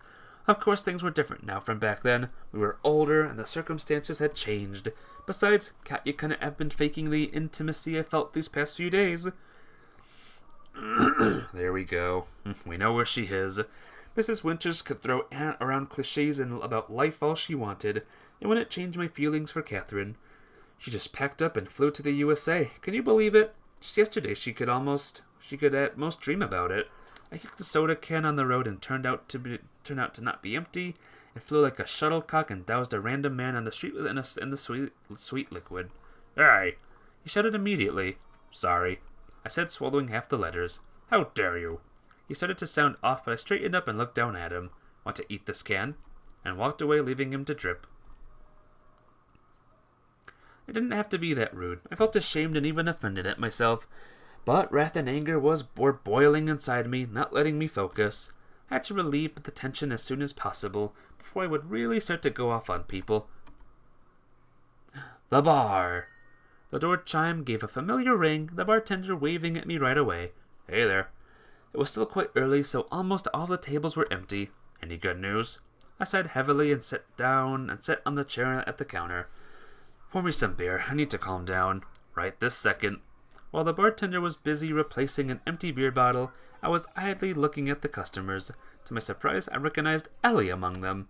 Wearing a leather outfit all dolled up, she looked just like a rock star.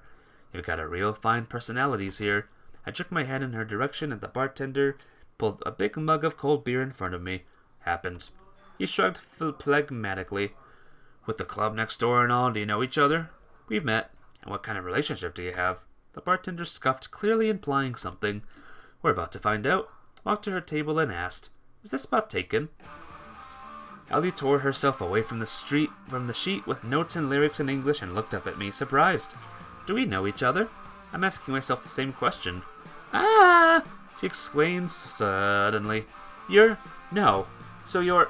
It appeared like she really couldn't remember, but it looked extremely funny. The school boy, yes, that's me. But my name's Nick, actually. Not that people call me that often. I usually come by myself.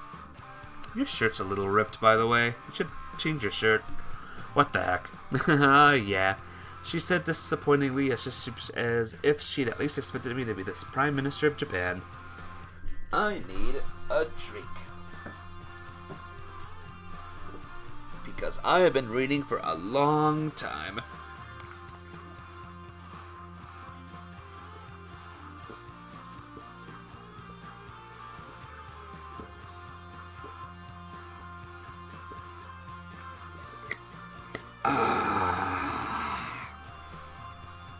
Okay. So yeah, gonna take the seat. If you want. Learning a new song? We're performing tonight. You didn't come last time, by the way. So that episode we had a moment ago was pure performance? Were you waiting for me? Most assuredly. Hope you won't come to this one either. I wasn't planning to. Really? Ellie rounded her eyes, seemingly disappointed. But if you invite me and take me to a party afterwards, I'll think about it. You wish. She scoffed and turned away. We're preparing pretty early. It's because first we need to do sound check, then prepare mentally, get ready, talking about it like it's a real job. If you aren't serious about music, why play at all? I don't know. I don't play. Yeah, right. She smirked. I didn't know whether Ellie was trying to mock me, or if it just happened accidentally, but she did it nearly as well as Catherine could. You know what? I've gotten enough shit from your family to take more of you from you personally. You should be a little less judgmental, Ojo-sama. Did I say something wrong? And indeed, nope, sorry. I sighed, lowered my eyes, and took a big gulp of beer. What's the occasion? The occasion for what? Ellie nodded at the mug.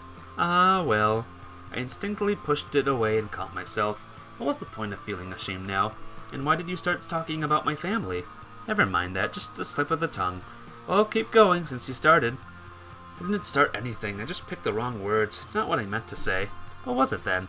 Ellie wouldn't get off my back. It seemed like a game for her more than anything. There are things that don't concern even a bad-mannered little Ojo-sama. Drop the other shoe already. You have class. I'll see you later, Angel Love. Have a good flippin' class. Bye-bye. Plop. That's what you're such a bore. You can't behave yourself at all. Is everyone who doesn't report to you on the first demand a bore to you? Would you like it if someone started talking about your family and stopped halfway?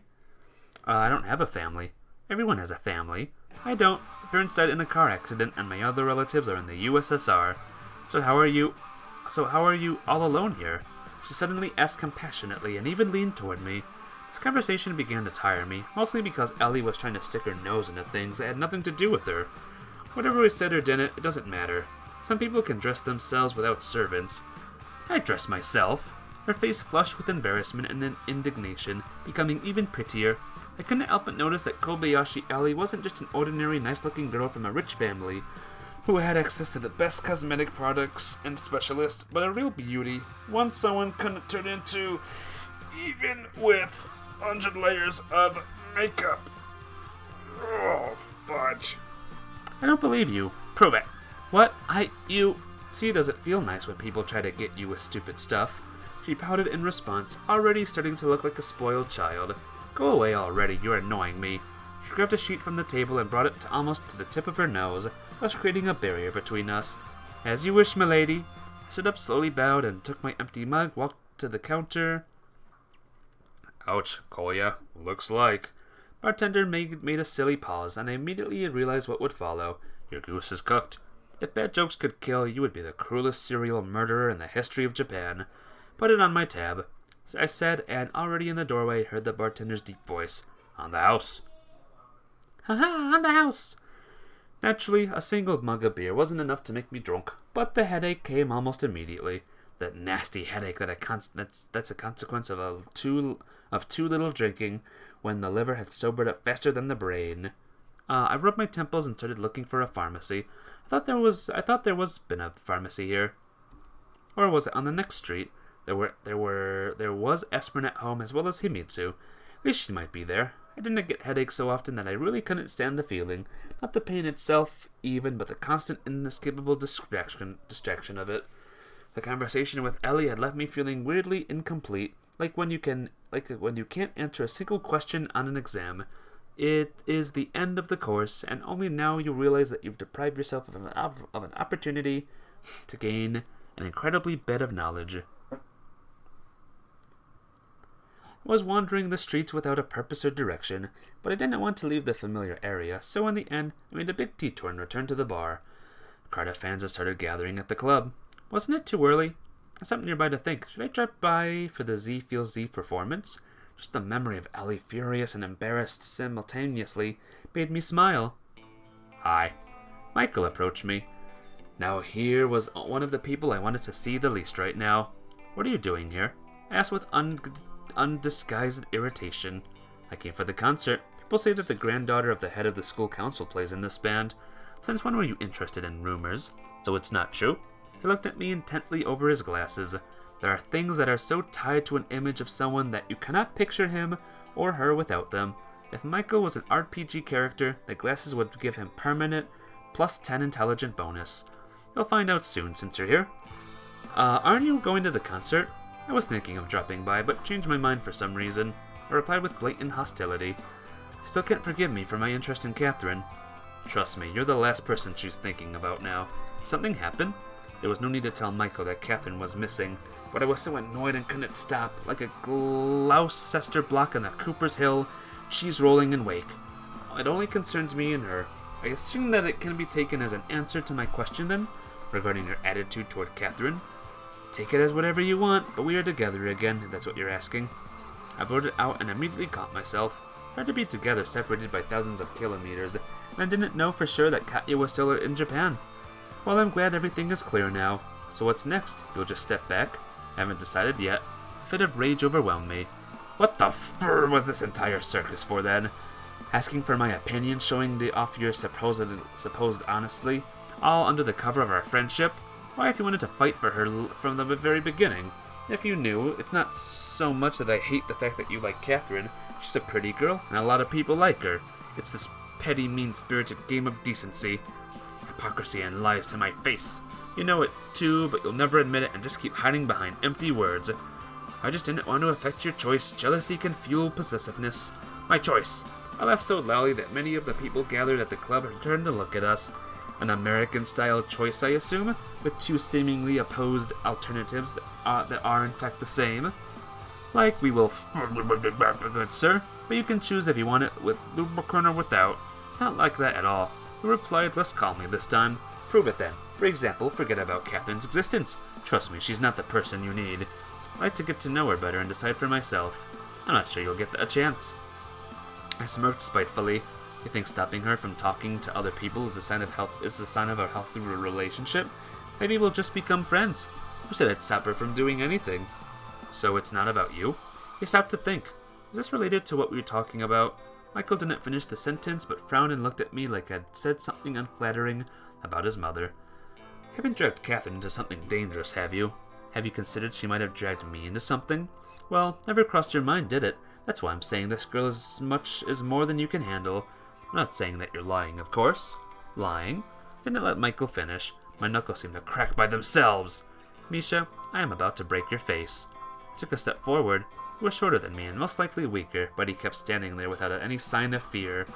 It felt like someone pulled an emergency brake inside me, and I froze, as if ashamed to do this in front of everyone, although people had long stopped paying attention to us.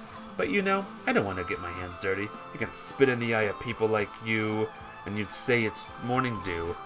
Nick, you're not yourself these days, he said, ignoring my aggression. All the more reason not to make me angry. I snarled, turned around, and quickly left the scene of a fistfight that never happened. This time I wasn't ashamed about my behavior at all. Yes, I overreacted a bit. Yes, I threatened him. But Michael's hypocrisy, his confidence in his own permissiveness, and impunity just didn't fit with my morals at all. It isn't enough to be right. Means matter just as much. It's possible to support freedom fighters that really do fight for some sort of freedom, but remain terrorists. Michael was underlining the absolute correctness of his behavior, but remained a nasty little hypocrite.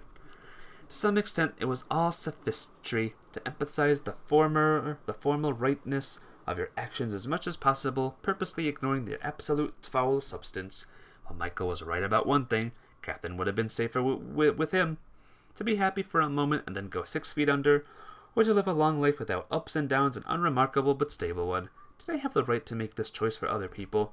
And Catherine, no matter how much I wanted her to, was yet to give me a single hint she was willing to sacrifice anything to be with me.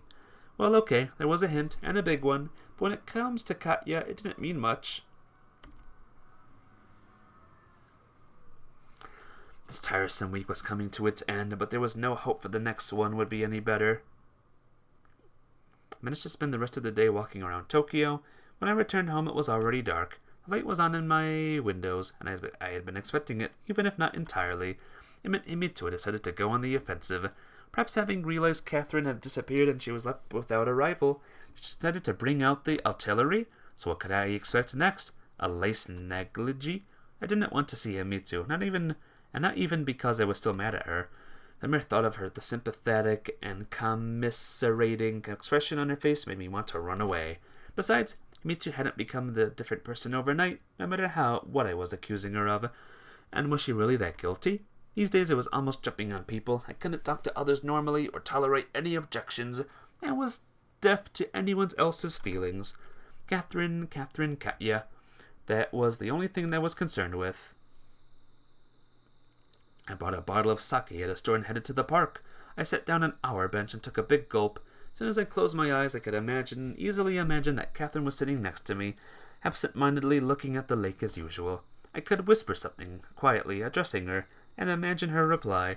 I just couldn't touch her. God, let her be okay. In a sense, it would have been better if she actually left for America. At least Kobayashi Corporation and Japanese intelligence wouldn't be able to reach her there. And was it really so difficult to believe Cheryl Winters' words?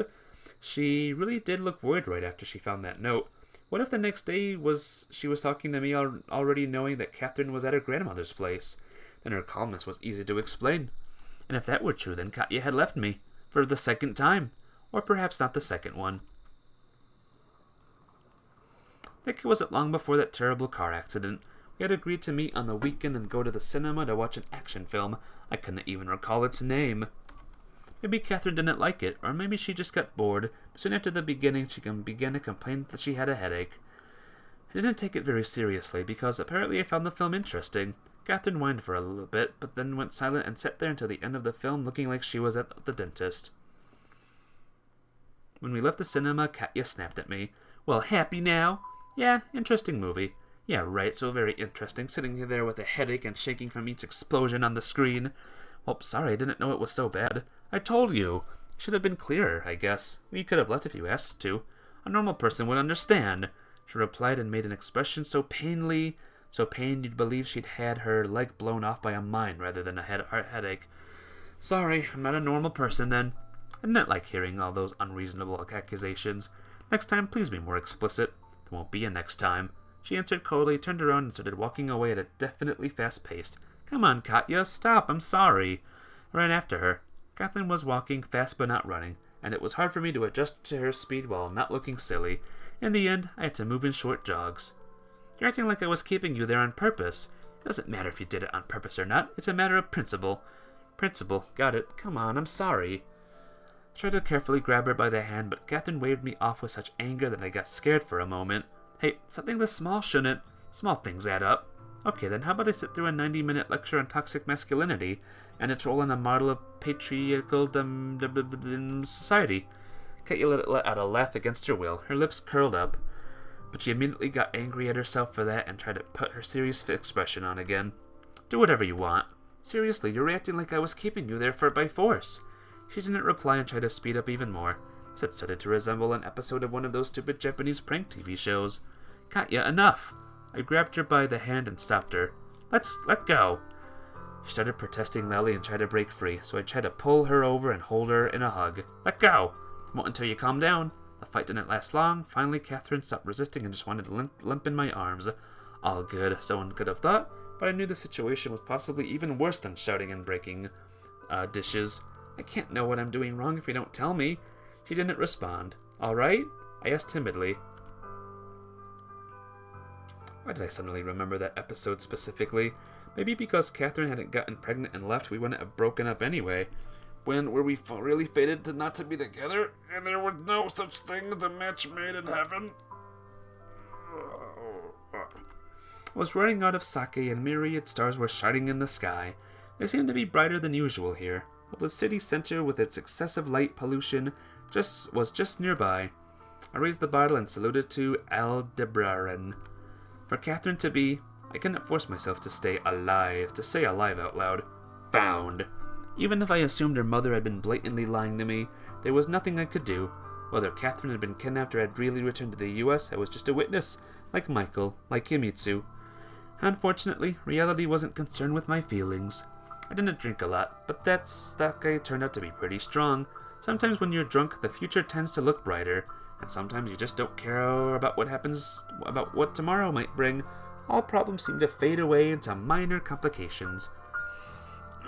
Of course, I couldn't stop caring about Catherine. As if swimming in a condensed milk, I was walking toward my house. What could I say if Himitsu was still there? What could I do? I didn't have to report to her. I'm an adult already if I want. I drink. But the lights were off. Despite being seemingly confident, I still tried not to make much noise when opening the door. I sneaked into the kitchen.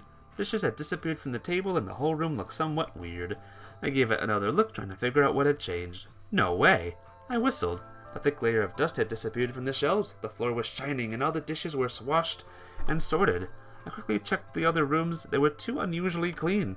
I could not believe that Himitsu had managed to clean these Augean stables all alone in a single day. No matter what I was accusing her of, I had to give her credit. I returned to the kitchen and poured myself a glass of water. It was late in the night, which meant that Monday had already come. Another day for me to go to school and pretend to be a highly functional member of society. Whether due to the alcohol or my personality, all of this suddenly started to seem so small and insignificant compared to the distance to Aldebaran, who I'd been drinking in the park with. Damn it, he could have seen where Catherine went. Except I would have had to wait 65 light years for a reply. That is a distance much greater than 2 football fields.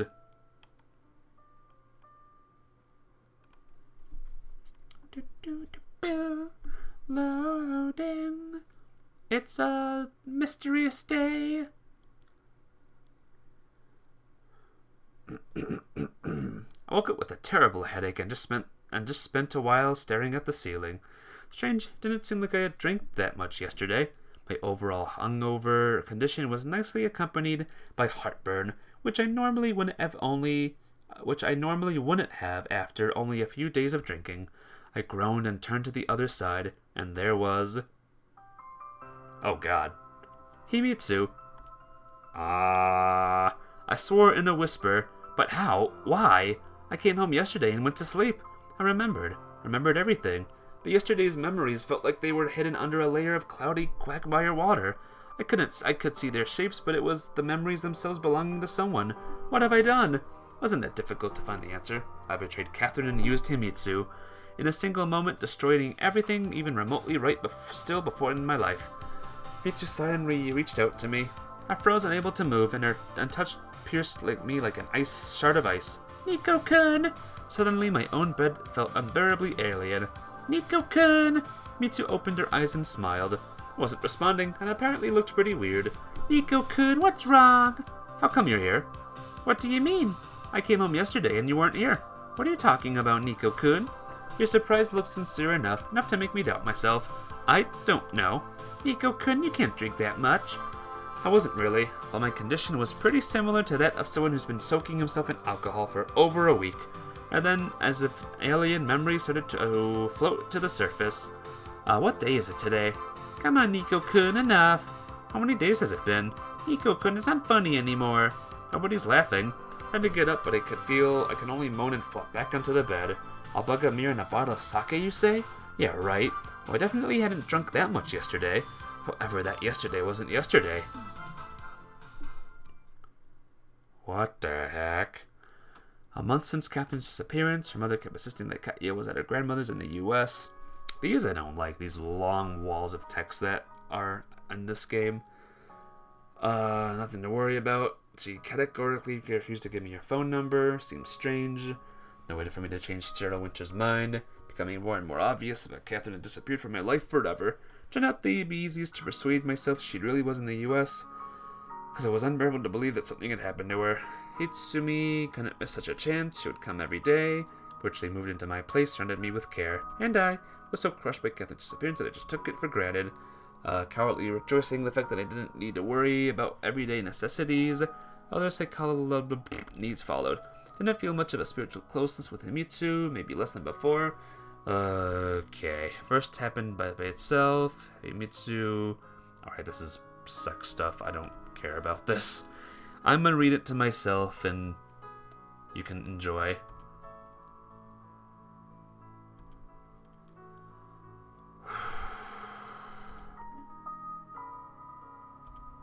Uh-huh. Uh-huh.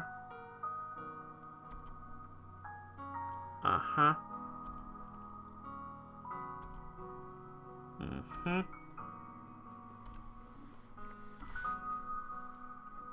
Oh. Spell. Oh no. Uh-huh. Yeah, this is a lot of dialogue. And I just want, like, these sections to not be here. Little too much. Little too much, fellas. Uh-huh. Mm-hmm. Likely. Yeah, he's just talking nonsense, going on about Catherine, and just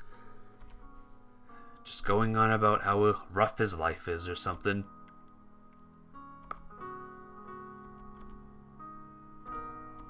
He's swearing. Ugh. Nico-kun, there's beer in the fridge. How nice of you.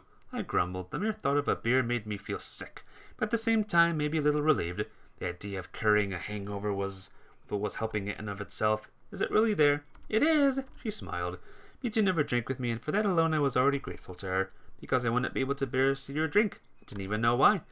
Maybe because a drunk friend is nothing out of the ordinary, more or less, but a drunk mother. I'll cook something. I was about to stand up, but I stopped her. Well, what are we doing? What are you talking about, Nico-kun? It's all wrong. Don't you understand a relationship like this? It's wrong. Do you really like that everything is like this? I don't understand what you're talking about. She happily got up and put on my shirt and which looked like a cloak on her. While Himitsu was cooking breakfast, I kept lying in bed, suffering from my hangover. Could I stop this lie-sodden relationship even if I wanted to? Not that I really want to. That was the main issue. The smell of food made my head spin. I moaned and lay on the floor next to the kotatsu. Do you have something for heartburn? Just a moment. Mitsu brought me a glass of milk. I drank it in one go and immediately went to the toilet to throw up. So how's your heartburn? Mitsu asked with care of a hospice nanny. I don't know. I grumbled and moved to the table. Indeed, after clearing out my stomach, I felt much better. The breakfast was nothing sophisticated, but turned out to be tasty, and most importantly, edible in my condition. What's the day today? Tuesday, she replied casually as if it were completely normal to lose track of your life for a month. The clock was saying 11. I hadn't been thinking that much about what Himitsu was doing alone, where she was going during the day. She was mostly here, watching TV, reading or chatting with me. Don't you need to go to school? Yes, timidly. Not today. Why? Nico-kun. She sighed as if I'd said something stupid again. Kyosuke said that I could get kicked out. Won't you have the same problem? Won't as long as I stay with you. Her smile looked sincere, but it was so inappropriate in the situation that it almost caused physical pain in me. On the other hand, the mere thought of having a fight threatened to make me tremble. I had no energy to argue or anything. Must be careful anyway. And what was Ito thinking? What does your dad say? About what? About, well, you know. I don't, Nico-kun. About you practically moving to my place. But it's much more convenient for me to keep an eye on you here. I couldn't figure out whether she was joking or not. Why would you want to keep an eye on someone who doesn't leave the house? What if you send coded message to the enemies of the state at night? In the night, I usually lie there drunk. And anyway, I finally summoned up the courage I had. I don't remember forgiving you. For what, Nico-kun? For spying on me. But it was for your own good. Just like all this. I pushed the crumpled up beer can toward her and slid across the table like some strangely shaped yacht across a Swiss lake. You definitely find it difficult to go shopping yourself. That's not what I'm talking about. I shouted, irritated, and the headache squeezed my head again. Nico-kun, if you're unhappy about something... For an instant, I imagined being absolutely alone with my pain and alcoholism. Didn't sound so great. Much less great than playing pretend family with Himitsu. I didn't mean that. It's your fault or something. Wonderful. Then what do you want to do today? For starters, not die. I grunted and looked out of the garden where the breath of winter was becoming more and more apparent. At this time of year, it was probably already snowing in my hometown. Himitsu was washing the dishes and murmuring something. A little bird was jumping on the porch. The sight involuntarily made me hate myself even more. I opened the fridge and found another 2 cans of beer. Himitsu's care package. The beer was followed by sake. I found it in a drawer. It had long gotten dark outside. I was sitting in front of the TV, Himitsu's head in my lap. I was sleepy, but at the same time somewhat afraid of the coming night. That's when the nightmares would come. I wonder what I would have done if Catherine entered the kitchen at this moment and found us like that. Seemed like something similar had happened before, but Katya herself was in Himitsu's place. I first misstepped while drunk, and then I was just carried by the flow. I had no strength to resist it, and this made the pain more manageable. But I held no illusions. I knew full well I'd done something unforgivable to Catherine. Although, can you really upset someone you'll never see again? They say you can betray the memory. I guess that's exactly what was happening. Nico-kun, are you sleeping? No. My voice sounded like I was speaking from the bottom of a deep well. Carry me to the bed, she whined. I stood up, lifted her from the floor, and went to the bedroom. Surprised at how much lighter Himitsu was compared to Catherine, almost like a little child. And so fragile. It seemed that if I would squeeze a bit harder, she would. I put her to the bed and then sat next to her with my head in my hands. Nico-kun? The air in the room was stuffy, and I could feel the smell of alcohol even clearer than before.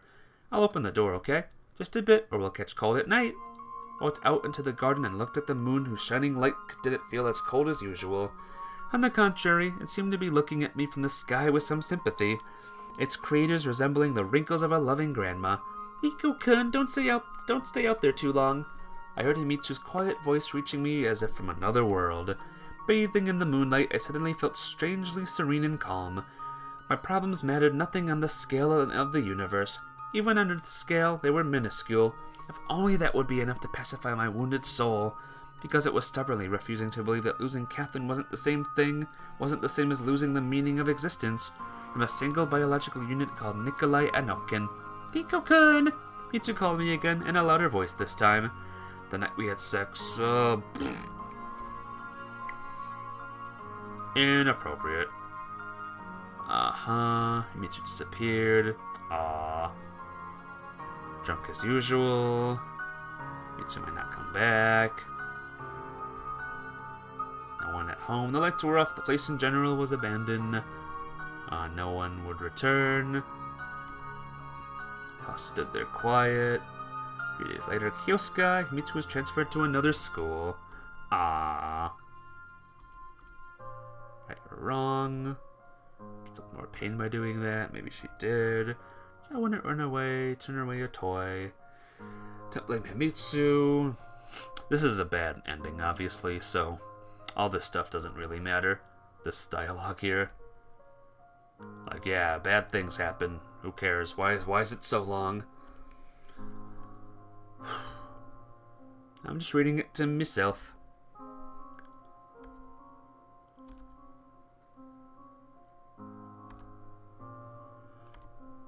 It's okay, Nick. Maybe you can date that green-haired girl. There you go. That'll do. Right? Or what's her name? Himitsu's friend. Oh, the account was blocked. Oh.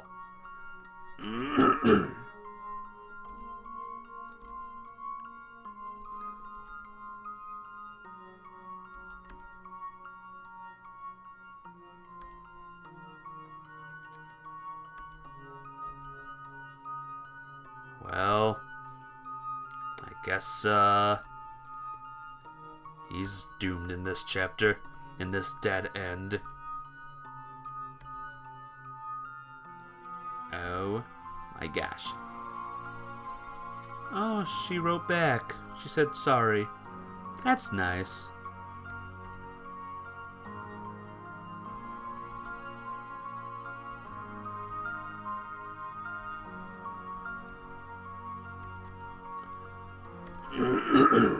Letter was real.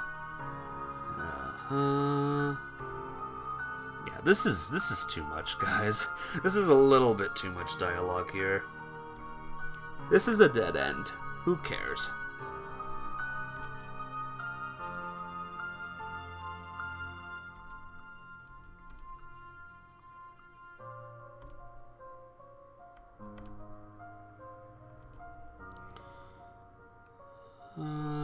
He stopped existing. Oh, did he get the dead? Poisoned water. Oh no. Well.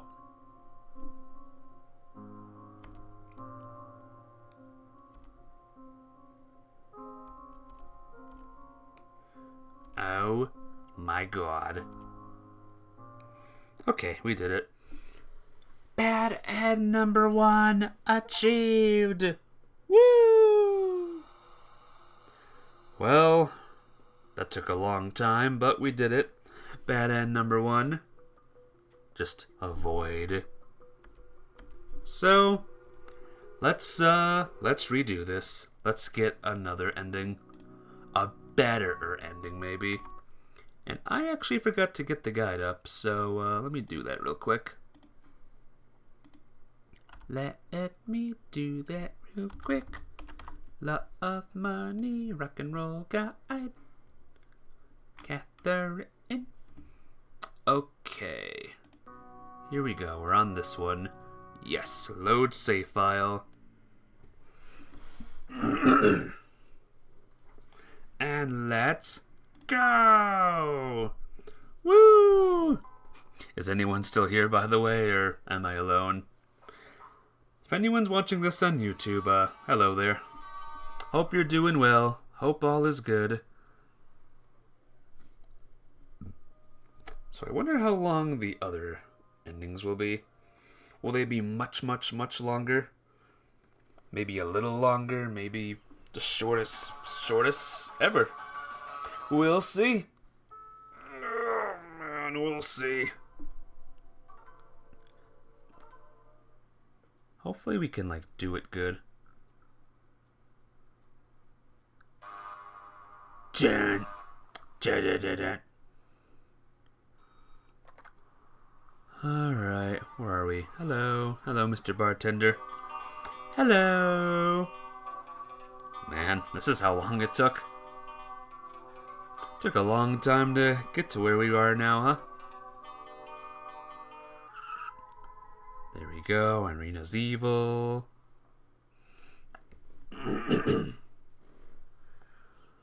Oh, man. I do like that this fast forward thing is here, though. I'm really, really relieved. Imagine if I had to read every single thing or just kept clicking the button over and over and over again. That would be rough. That would be a rough thing. Luckily, we good.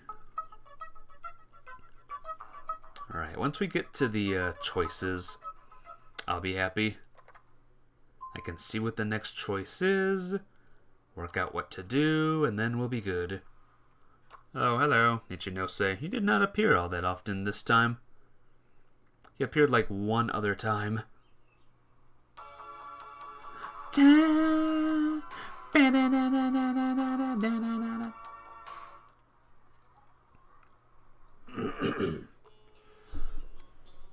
Alright, where's our next choice?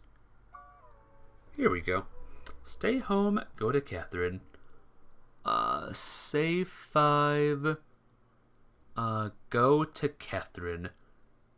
Apparently when I do go to Catharine, I save it here. So, let's go to Catharine. Himitsu probably wouldn't be happy if I knew I was here, and as the entrance to Catharine's house. Here, I'm gonna actually save it. Save! Save! Wait. Yes. Save over both. Weren't you quick? I know, right? Wait, load save 4. Oh no.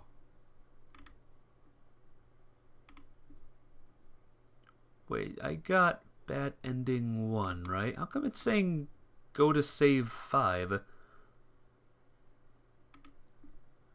So confused right now. Go to Catharine. Okay, I guess we'll just go. We'll just do what we can do, and we'll see what happens. Wait, which means I should have done go to Catharine. Oh no, did I really screw this up? Oh, did I really botch this up now? Save 4, go to Catharine. Well, why is it saying like load save 5 and then load save 4 first? Oh, I botched it up badly, guys. I think I botched this up really badly. Oh no. Okay. We'll go through this route. I'll get to this spot next time, and then we'll, do it next time. Oh, that's so cringy. Game, guide, what are you doing?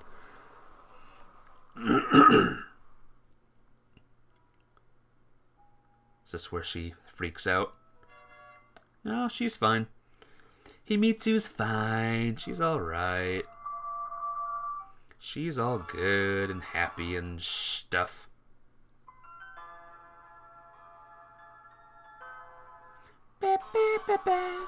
Here's the flashback. A legendary flashback. The long flashback. The very long flashback. Do do do do.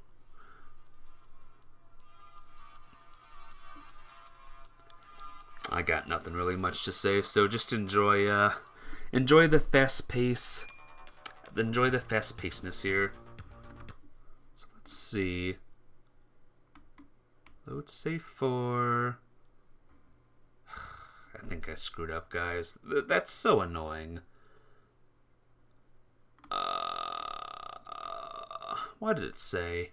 Catherine Bent ending 1. But why does it say load save 5? Do it in order. Oh, man. Let me think a bit, guys. Just let me think. Maybe we'll do the third one, maybe. I'm going through a rough patch in my life. Sucks, huh? Doesn't it suck? At least she's happy. That's all that matters. Hey, bro. How you doing? Look at this guy. Look at this guy broing out, having a bro time.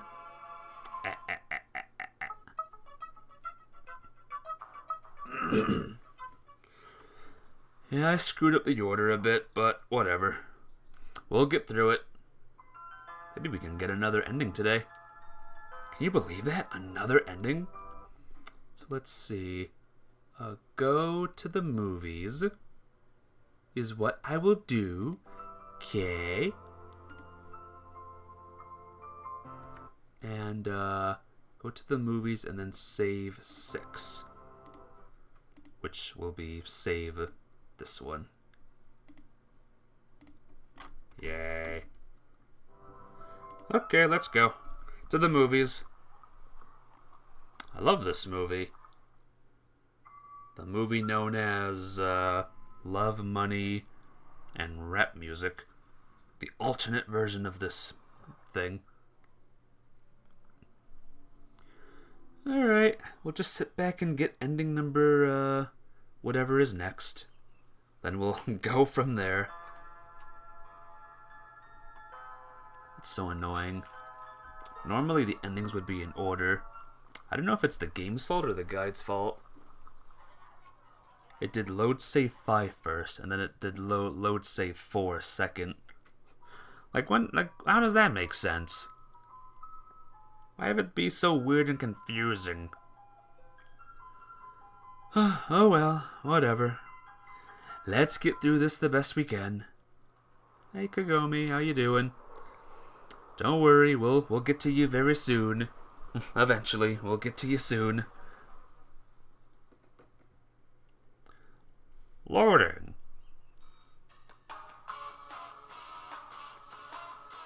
Maybe it won't take as long since we've done all of that story. Here we go. I can't say... Oh, no. It's none of my business. Okay? None of my business. Bleep you, it's none of my business. Mother fledger. There we go. Dad's evil. Himitsu's also evil. Everyone's evil. Oh, I'm trapped again. I've been kidnapped. Awesome. My life was really less in danger this time around. I mean, I died, but still, my life wasn't in danger from too many people. Funny that, huh? Well, I'm glad I survived until I was not alive. Glad I survived anyway, eh? Oh, Michael caught me. Oops. Michael, why'd you have to catch me there? Oh, God. Oh, jeez. Yeah, sorry, Himitsu. Sorry you caught us like that. That's embarrassing, huh? Oh, yeah. Oh, God. Not the freaking dream again. God, I did not like that. I was not a fan of the dream. Alright, we got into a little fight here. Then, we met. Then they were together. And we fell in love or something. Talked to Irina for a bit. Had a lovely chat with Irina. Went to bed. Is this where Himitsu freaks out a wee little bit? Yep. Yes, it is. That was just like in that Doki Doki Literature Club game. Everyone started just freaking out randomly. A part of me wants to stream more visual novels like that. It could get scary and fun. Will we ever do a thing like that again, or will I ever see a game like that again? Hugely doubt it. Could be cool, though. Oh yeah, she's really, like, losing it now. I thought she was gonna have a mega scary face there in that scene, but it wasn't as bad as I thought.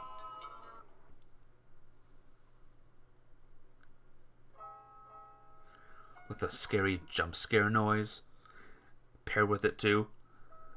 But no, it wasn't that scary. She was just angry. And we're home. Oh, hello. Oh, we learned it. Oh no. We learned the bad thing. Oh, fudge. And she's sad. We're in our stream now, the stream that we just started. Time is passing by like crazy. There's Ellie again. We'll get to you soon, Ellie, don't you worry. It'll take us a while, but we'll get there. Hello, new girl. Hope to see you again soon. I'm sure we'll see you a lot in Ellie's story. But for now, you're just a person. A random NPC person. Bing, bang, bing, bang. Hello. Alright, she's missing again. So maybe this time she was kidnapped. Oh, hi. This guy. Will this guy matter whatsoever in any story ever? We'll have to see. So when will we get to the new point? Maybe I messed up again, for all we know. Maybe I messed it up all over again.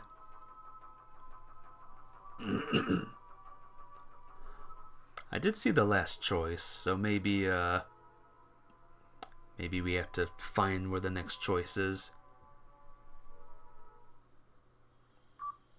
Beep. Hello. Hello, Ito. You still evil?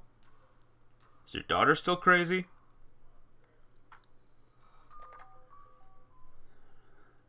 Alright, all is still normal. Hello. All is still normal, nothing crazy happening. Did I do it wrong? Did I do it wrong completely? Maybe the guide is wrong. Maybe I just got the guide completely wrong. Well, let's just keep on going. Maybe the thing is just at the very end. The very, very end. I'm gonna stand up for Himitsu. That was the choice, by the way. Stand up for Himitsu or some other choice. But maybe we won't even get it. Maybe we won't. We did it all wrong.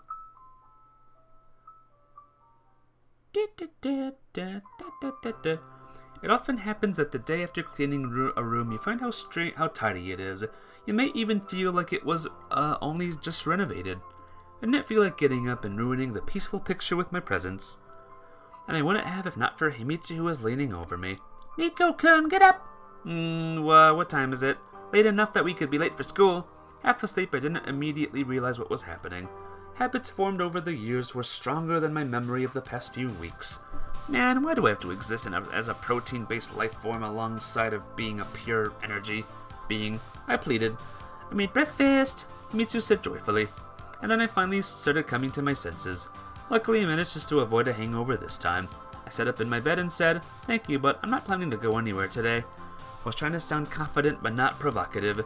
Nico-kun! She sighed heavily and closed her eyes. At least eat some. Definitely. Need to go to school. See you. Tonight. That didn't sound like a question. I responded with nothing and fell asleep right after she left. Wondered if Himitsu considered the situation normal. Perhaps she thought I had no right to be mad at her or critically assess her actions in the first place. Her father was working for Japanese intelligence, she was helping him, but it was only for my own good. But Catherine's disappearance made me reevaluate my perception of what's normal and what's not, and what Himitsu had done no longer seemed like such a terrible betrayal to me. I felt rested and chipper, as often occurs when you manage to sleep as long as you need. A long cold breakfast was waiting for me in the kitchen. Quite a tasty one as it turned out, but simultaneously somehow lacking a warm and homely feeling, as if it had been brought in a supermarket. Done eating, I removed to the TV and spent a few hours just switching channels, unable to focus on anything in particular. The constant change of pictures somewhat distracted me from my thoughts. I knew that all I could do was sit like this, waiting for some miracle to occur, and that depressed me even more. Close to dinner time, someone rang the doorbell and I had to get up and open the door. It was Michael, and I couldn't say I was happy about his visit. Just don't tell me you brought homework, I said sarcastically and walked out, letting him know that I wasn't planning on having any guests. Today they told us that Catherine is going to be transferred. Do you know anything about this? He looked worried, at least compared to his normal self. I could hear the irritation in his voice. How would I? I haven't been to school. Yesterday you told me she had some problems. I said nothing like that, but you implied it. If you can read minds and know who implied what, why bother me? Yes, I guess I shouldn't have. Sorry to disturb you. Hey, Mafia babe. How you doing? Welcome back. Catherine was kidnapped, but we learned that she wasn't kidnapped and just moved back to the U.S. And, I guess I got with Himitsu, and then she left, and then I got depressed and tired, and I drank poison, and I died. So, yay! Now we're on a different ending now. We're on a different ending. It's still weird. Yesterday you claimed you two were together again. Yeah, interesting. I found one of her bad ends. I was really hurt by this. Claimed that there was something snobbish and squeamish in it, so I couldn't control myself. Why are you always sticking your nose into other people's business like it concerns you? Why do you think Catherine and I have anything to do with you at all? Now you're just standing here, looking like someone's offended and dishonored you, as if Catherine's your wife and I'm hiding some important information about her. For God's sake, stop behaving like that. Don't make me angry. I have nothing to lose. Is that a threat? Michael said in a disgusted tone, as if arguing with the owner of the dog, whose excrement he just stepped in. It is, if you still don't get it. He kept looking at me coldly as if I wasn't a human being. I thought better of you. I thought that you realized I don't give a shit about what others think of me. Maybe that's exactly why you're in this situation. And what situation am I in exactly, huh? Took a step forward and leaned over him, but Michael didn't react at all. Not a simple muscle flinched in his face. You don't seem to be doing well. And what should a person who's doing well look like, in your opinion? Should they be unprincipled, hypocrite like you? They shouldn't be this aggressive, at least. Have you ever thought that normal people worry when everything goes to hell in their lives? Based on your behavior, I'm not sure Catherine would be safe with you. Oh, F you! I lost control and tried to push him off the porch, but Michael grabbed my hands and pulled abruptly. Aikido? Aikido? As a result, I fell to the ground and landed on the tiles in front of the house. You bish! Are you sure you want to continue? He asked in the same calm tone. To be fair, I felt much less confident than before. Just a second ago, I thought I could easily beat him if I needed to. You Americans love private property, so I'm kindly asking you to get the f off of mine. Finally, he sighed heavily and rolled his eyes. Unfortunately, you're right about one thing. In this situation, I can do nothing to help Catherine stop this toxic relationship. I doubted even for a more even-minded person would have been able to tolerate that. I stood up and threw myself at Michael, but immediately got punched in the cheekbone. Not very strongly, but enough to calm me down. It's a pity that she got involved with someone like you. He spat out and walked away. I kept standing in place for a while, feeling my face. It hurt, but not as much as my self-esteem. I felt weak and powerless. An almost forgotten feeling. Last in my experience, something like this was back in middle school, when I would have had to fight my seniors. I could have accepted being beaten by some Japanese KGB or CIA, but Michael? How could I bear such a humiliation? If only I could commit harikiri with boken. Japanese wooden sword used for training in various styles. Okay, cool. How was your class, by the way, Mafia Babe? Was it awesome and amazing? I returned to the house and opened a bottle of whiskey. As it turned out, there was another next to the one I had finished a week ago. There wasn't much left inside, but just enough to shut up my hurt pride. Drunkards are most patient people in the world when it comes to self-respect. They can forget and forgive anything for a bottle. I sat in front of the TV with the glass in my hand and tried not to think about what had just happened. And if I didn't go to school anymore, I most likely would never have seen Michael again. One of your favorite classes. Which class did you go to? Everything of genius is simple. I ran out of the whiskey pretty quickly, and the monotonous voice of the announcer quickly made me fall asleep.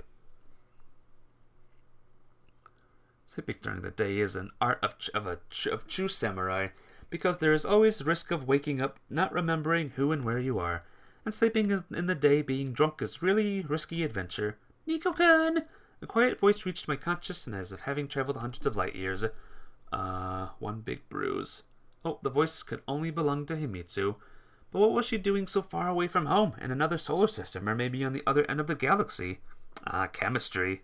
That's cool. Glad you had a good time there. Hopefully nothing exploded. Something would explode if I was in chemistry, I know that much. Nico-kun! Voice was getting more and more persistent. I can't, I'm dying. I moaned and I had a fit of consumptive coughing. Don't worry, you'll live. Surprised by these words, I managed to finally open my eyes. My whole body was swollen, and if somebody had pumped a gallon of water under my skin... No explosions. Sadly, no explosions, you say. Darn.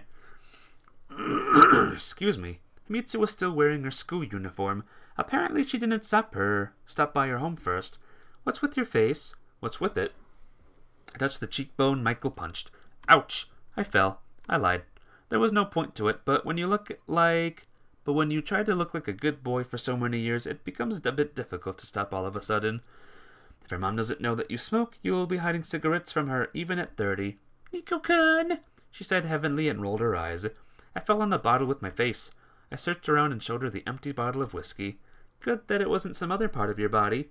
Himitsu smirked and immediately added, Do you want to eat? No, but thank you. Really didn't want to, but my stomach rebelled against the very thought of it. I'll cook anyway. You can eat later. I started cooking and I turned the TV on to something to drown out the loud, awkward silence. What if things returned to normal? Could that happen? We had lived the whole previous year without Catharine, and it wasn't even all that bad. And now I didn't even have Katya in my life again, and there was less and less hope for her return. So what of Ito and Himitsu spying? Were they really that important? If I hadn't gone to that village then, I hadn't heard that ill-fated conversation, then maybe nothing would have changed about our relationship. Is it bad to have someone by your side, even if they're hiding something from you? I couldn't be sure about one thing. Himitsu only wished me well. But even though it would have been much easier to do just that, I knew deep inside we had passed something like a point of no return in our relationship. Nothing would be the same again, no matter how hard she was pretending. And it wasn't even about Himitsu and her father, it was about me and Catharine. One cannot be forced to love someone, but it is also true that one cannot be forced to stop loving. Of course, it hadn't been all and always nice and smooth between me and Katya. Rather the opposite. But I loved her and I couldn't do anything about it. Sometimes the sum of the parts doesn't add up with what you're expecting. All Himitsu's kindness and care didn't automatically translate into love on my part, and damn it, I was tired of blaming myself for it. You know, does it really matter how you got on the foot of a mountain? Slowly making your way down or jumping off the peak, either way, you'll find yourself at the bottom. What are you talking about, Nico-kun? I'm saying you should stop pretending that everything is alright between us. Himitsu turned off the tap and put the half-washed pot on the table. Nico-kun, why are we having this conversation again? We were practically given a second chance. What kind of second chance are you talking about? She didn't reply right away, like she were picking words in a foreign language. Now when Kari-chan is left you say? How do you know about that? Something evil, dangerous, and malicious started to boil up inside me. Did your daddy tell you as a reward for distinguished service? At school. Her voice cracked. He told us at school that she wouldn't be studying with us anymore because she returned to the US. Is that so? Maybe I was blaming Himitsu for nothing, but the way she ignored the subject couldn't be called sensible either. Nico-kun, what you just said hurt me. Sorry, I'm not the most tactful person in the world, but it changes nothing. It's not about what I've said, it's about what you've done. If you want to talk about... Interrupted her. I don't see the point in talking about anything with you, at least any time soon. Mitsu took off the apron and folded it carefully and dropped it on the table. So you're kicking me out? Shush. Sunch. I stopped myself. Hey Mitsu, stop being dramatic and pretending to be all humiliated and offended. We both know that you've gotten very good at playing my sense of guilt. I'm tired of bearing the blame. Right, wrong, it's all relative. Belief, justice, guilt, responsibility, obligations, money, politics, borders, all of those are just made up by people. They're just social constructs that simplify everyday life and interactions between people. But I love Catherine, and for me, that is the only reality, because I feel this love every moment of my life. And it is also very real to me that I don't love you. I'm sorry. And I can't pretend anymore. What you did, it ruined everything, understand? Why do you hate me so much, Nico-kun? Mitsu added with tears in her eyes. It's not about hate. I started squirming in my chair as if someone had put a pin on it. It just so happened that I couldn't find the right words and wasn't sure that Himitsu would be willing to listen to me, and more importantly, understand me. So it means nothing to you that... God, here we go again. Finally, I feel I couldn't sit any longer. I jumped upstairs into the kitchen in wide strides. Am I indebted to you? Do I have to pay your reparations like a war criminal? Of course, it all means a lot to me. Doesn't matter, but it doesn't mean that we are meant for each other. Understand, Nico-kun? Thank you for explaining. Mitsu wiped her tears and looked at me absent-mindedly, as if trying to remember something. Wish you good luck. Then she left the room, put her shoes on, and quietly closed the front door behind her. It's not difficult to cut out an abscess, but the resulting wound would probably take a while to heal. Oh, I know. We're being mean to Himitsu now. It's not right. I was lying in front of the TV and thinking through countless scenarios of what I could have said and done differently. And most importantly, I wasn't at all sure I ended up choosing the right one. The rest of the day was spent in pointless languor. When night came, the demons hiding in my soul started to come to the surface, and I could no longer bear to stay alone in the empty house. I decided to replenish my supply of alcohol and went to the convenience store.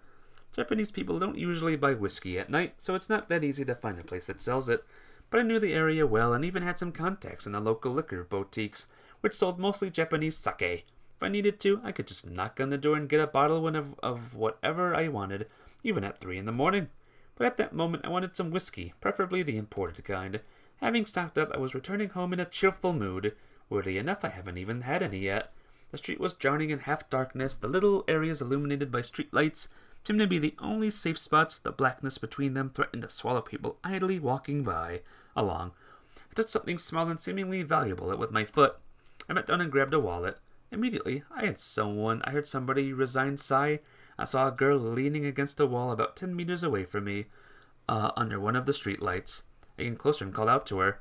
"Excuse me, did you just lose a wallet?" For some reason, I didn't even think to look inside to count the notes. Huh? It's her! She turned around and I recognized Kobayashi Ellie. That's it! She shouted and grabbed the wallet out of my hands. I've been looking for it. Kobayashi Ellie. A quite tipsy Kobayashi Ellie. Well, wait, you didn't. If you're going to accuse me of stealing your wallet, I'll save you time. Yes, that's exactly what I did. First I stole it, then my conscience scratched it up and I decided to return it. That's exactly how it happened. Don't you doubt me. That's what normal criminals do. Her face reflected the laborious mental process taking place inside her head. Wi-Fi's lagging. Oh no. Gotta love the Wi-Fi, right? Where did you find it? Over there. Why were you looking for it here? Well, it's lighter here. Indeed. I snickered. Then be more careful in the future. In general, wandering alone in the night. I paused, picking my words carefully. In your condition? What are you implying here? I'm not implying anything, but let's be honest. I'm the more sober of us. At least for now. You're back. Welcome back, Mafia babe. Look who's back again. I'm not going to listen to this, coming from you. Well then, I was about to leave, but Ellie seemed to remember something. Wait, wasn't that girl in your group? Caitlin, Courtney, Catherine? Yeah, right, Catherine. What about her? I immediately grew suspicious and Ellie lost all her fire, like she'd said something she shouldn't have. Well, I don't know if I should tell you. Trust me, you should. She and I are together. We're actually. Actually, I may be the only person who should be told this. Wow, a macho man. Hey, Geek and Rat. Welcome back. Have you returned from the netherworlds? Ellie's drunk smirked and it looked very attractive. If you know anything... Well, not that I know. I just heard something. You must know my grandfather. Her expression became serious, as if speaking about something unpleasant. I know who your grandfather is. Yeah, so I just overheard. I didn't mean to eavesdrop, but it just happened this way. I got it. Grandpa was talking with someone on the phone and mentioned this name a few times. Catherine. I forgot the surname. Winters. Yes, right. Catherine Winters. Or Caitlin Winters. Catherine Winters. What did I say? Ellie asked, confused. Jesus, so what was he saying about her? I didn't really hear it clearly. I wasn't eavesdropping, remember? Just passing by. That door is hard to close, so it was slightly opened. I've been asking a servant to fix it or call someone to have it fixed for a while already. Can you just cut to the chase? You have returned? Well, welcome back. Hope your time away was good. I was trying to talk calmly, but inside me my emotions were boiling. Grandpa said that they need to move her somewhere, that it's not safe to keep her in the old place. He mentioned that the Americans got too close to something. You're sure you got it right? Do you think I'm an idiot? She asked with indignation. No, is that all you heard? Yes. Thank you. You helped me a lot. Hope your friend is going to be okay. You know, it's hard to live knowing that your family is responsible for a lot of things you don't even want to think about. So you believe your grandfather could somehow harm Catherine? I don't know, and I hope not. But it's obvious he couldn't have got where he is, having always been a good Samaritan. There seemed to be doing much to defend him. Well, he put me through a lot, too. If you remember anything else, I checked my pockets, but obviously there was no pen and paper. Telephone. Here. Ellie gave me a marker. I used it for autographs, but there's nothing you can write the number on. Oh, hold on. She rolled up the sleeve of her jacket. Are you sure? Let's just say you gave me an autograph. I quickly wrote my number on her arm. Should I see you home? It's night. No need. A car will pick me up, and it's better if they don't see you. I'll call you if I hear anything new. Ellie said and staggeringly disappeared into the darkness. Well, damn. When I had almost come to terms with the thought that Catherine had disappeared from my life forever, of course, everything was coming together. Your first assumption is often the right one. And I hadn't believed the story about Catherine returning to the U.S. from the very beginning. She was kidnapped, that's all. Even had a suspect now, Kobayashi Corporation. I was blaming myself for rejecting the idea of searching for Katya so easily. If not for Ellie, I would never have learned of what had happened. I was flying home as if I had wings, but while I could suspect Kobayashi Corporation as much as I wanted, a peasant ought not complain about his lord. I couldn't just go to the police with my suspicions. Considering the size of the corporation, I was sure that the police was receiving hundreds of claims per year. They fired my husband and he jumped from Tokyo Tower. People disappear every day. Why not blame the corporation of evil for that? But harsh reality couldn't kill my newborn hope. I returned home, put a whiskey in the cupboard, washed my hair, brushed my teeth, and went to bed. To have a clear head tomorrow when I would declare my own personal war against the entire world. We're going to war, guys! Woo! 2909. Mother fludger. I woke up at sunrise without an alarm bell. I'd say I hadn't felt that rested and full of energy for a long while. Maybe it was just a burst of energy before a battle. When preparing for a hard fight, you either get yourself together or hide in a dark corner where your enemies won't find you. How exciting, I know, right? Exciting. My lifted spirits didn't benefit me in and of themselves, though. I was in the same dead end as yesterday, and the only person I could ask for help was, well, yeah, Catherine's mother again.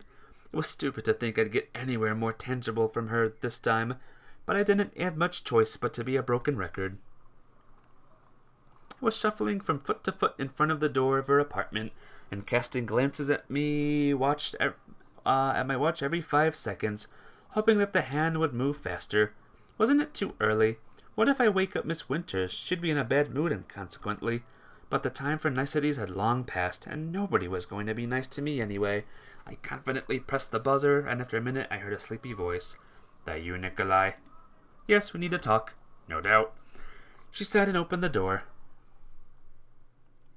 When I walked out of the elevator and entered the apartment, Catherine's mother was already dressed and had even put on a minimal amount of makeup. Her hair was still misty after the night's sleep.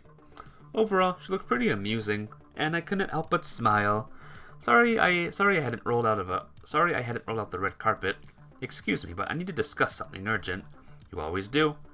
She said skeptically and looked around like a short-sighted person searching for their glasses. Mind if I make myself some coffee? Sure. Do you want some? No, thank you. She went to the kitchen, leaving me alone in the living room. On the way here, I had rehearsed everything I wanted to tell her in my head many times over, prepared to blurt it out at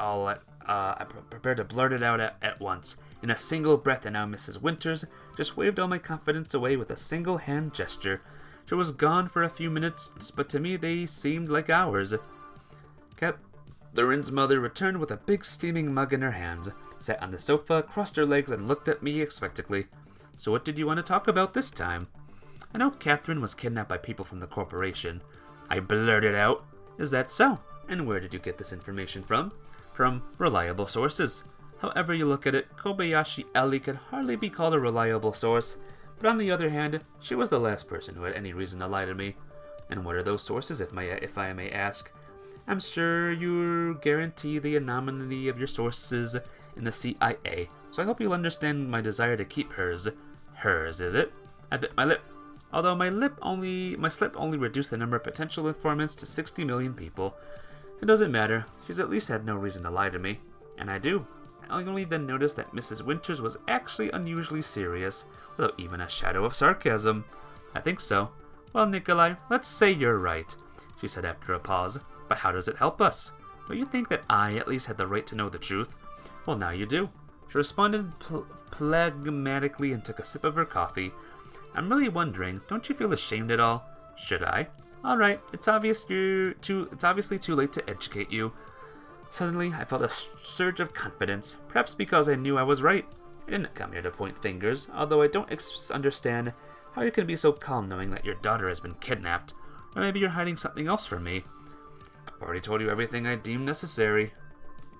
Think about it, Nikolai. Even if things are so bad, hypothetically, how could you help? Maybe you used to be a Marine, or you have some connections or a position in the government. Maybe you have a significant, financial resources. Well, Nikolai, how can you help? Do you see everyone just as how they can benefit you? Catherine must not be very important then. Cheryl Winter's face changed. I'm not running all over Tokyo. I don't care. What's the point of all your flailing around? Has it helped Catherine at all? I only see one result so far, or saw... rather. I realized she meant Catherine's pregnancy and felt disgusted. Wanted to respond with something explicit, but in the end, it'll only make things more complicated. I agree I haven't always done the right thing, but does that mean I deserve this treatment? Catherine's mother only scoffed in response, and gripping her mug tighter, warmed her hands. Fine, I realize that arguing with you won't get me anywhere. Thank you, she hemmed, but I'm still waiting for answers to my questions. Nikolai, I'm still trying to explain that you can't help in any way, but you can make things worse. And how can a simple Japanese student make things worse for a mighty Japanese corporation? I laughed. Some people believe you more than you letting on. I take it you're one of those people. You've yet to convince me otherwise. If I had to convince you, I thought we had the presumption of innocence. I made an emotional gesture and started walking across the room. Mrs. Winters, we might be talking about your daughter's life. Although maybe I was exaggerating and it wasn't that serious. What if she was hiding Catherine somewhere herself? Unless you have something to do with it, I said slowly. Why would I kidnap my own daughter? But you don't deny that she's been kidnapped. All I can say now is that you shouldn't have poked your nose in any deeper into this. You can only make things worse, unless of course what? Let's assume that Catherine is indeed being held hostage. It's obvious that they need something from me. From you, not from me? You've seen the letter, haven't you? But you received the same one. The meaning of those letters was becoming less and less obvious. If you wanted a ransom, you would have asked someone not to look for the victim. Mrs. Winters lifted her eyebrows like she'd heard something speaking her mother's tongue in a crowd of strangers. You're learning fast. Well, guys, this has been fun, but look at the time. The time for ending is now. So I think I'm going to save the game right here. Tomorrow we're going to see what this ending is, and then maybe we'll do another ending. But yeah, thanks for coming, guys. Let's go to the main menu. Let's see our updates on all of the galleries. Once again. Ooh, the music is getting even more full. I've heard nearly all the songs. Backgrounds. Not really too many new backgrounds. Couple new ones, but not too many. And the little images here. There's still a lot missing. There's a lot to go still, but we're getting there. We're getting there, lads. But yeah, tomorrow, womp womp. Tomorrow, more of this game. And tonight, more Chrono Cross. So thank you all for stopping by. You are all the best peoples ever. And I'll see all of you later. Bye-bye!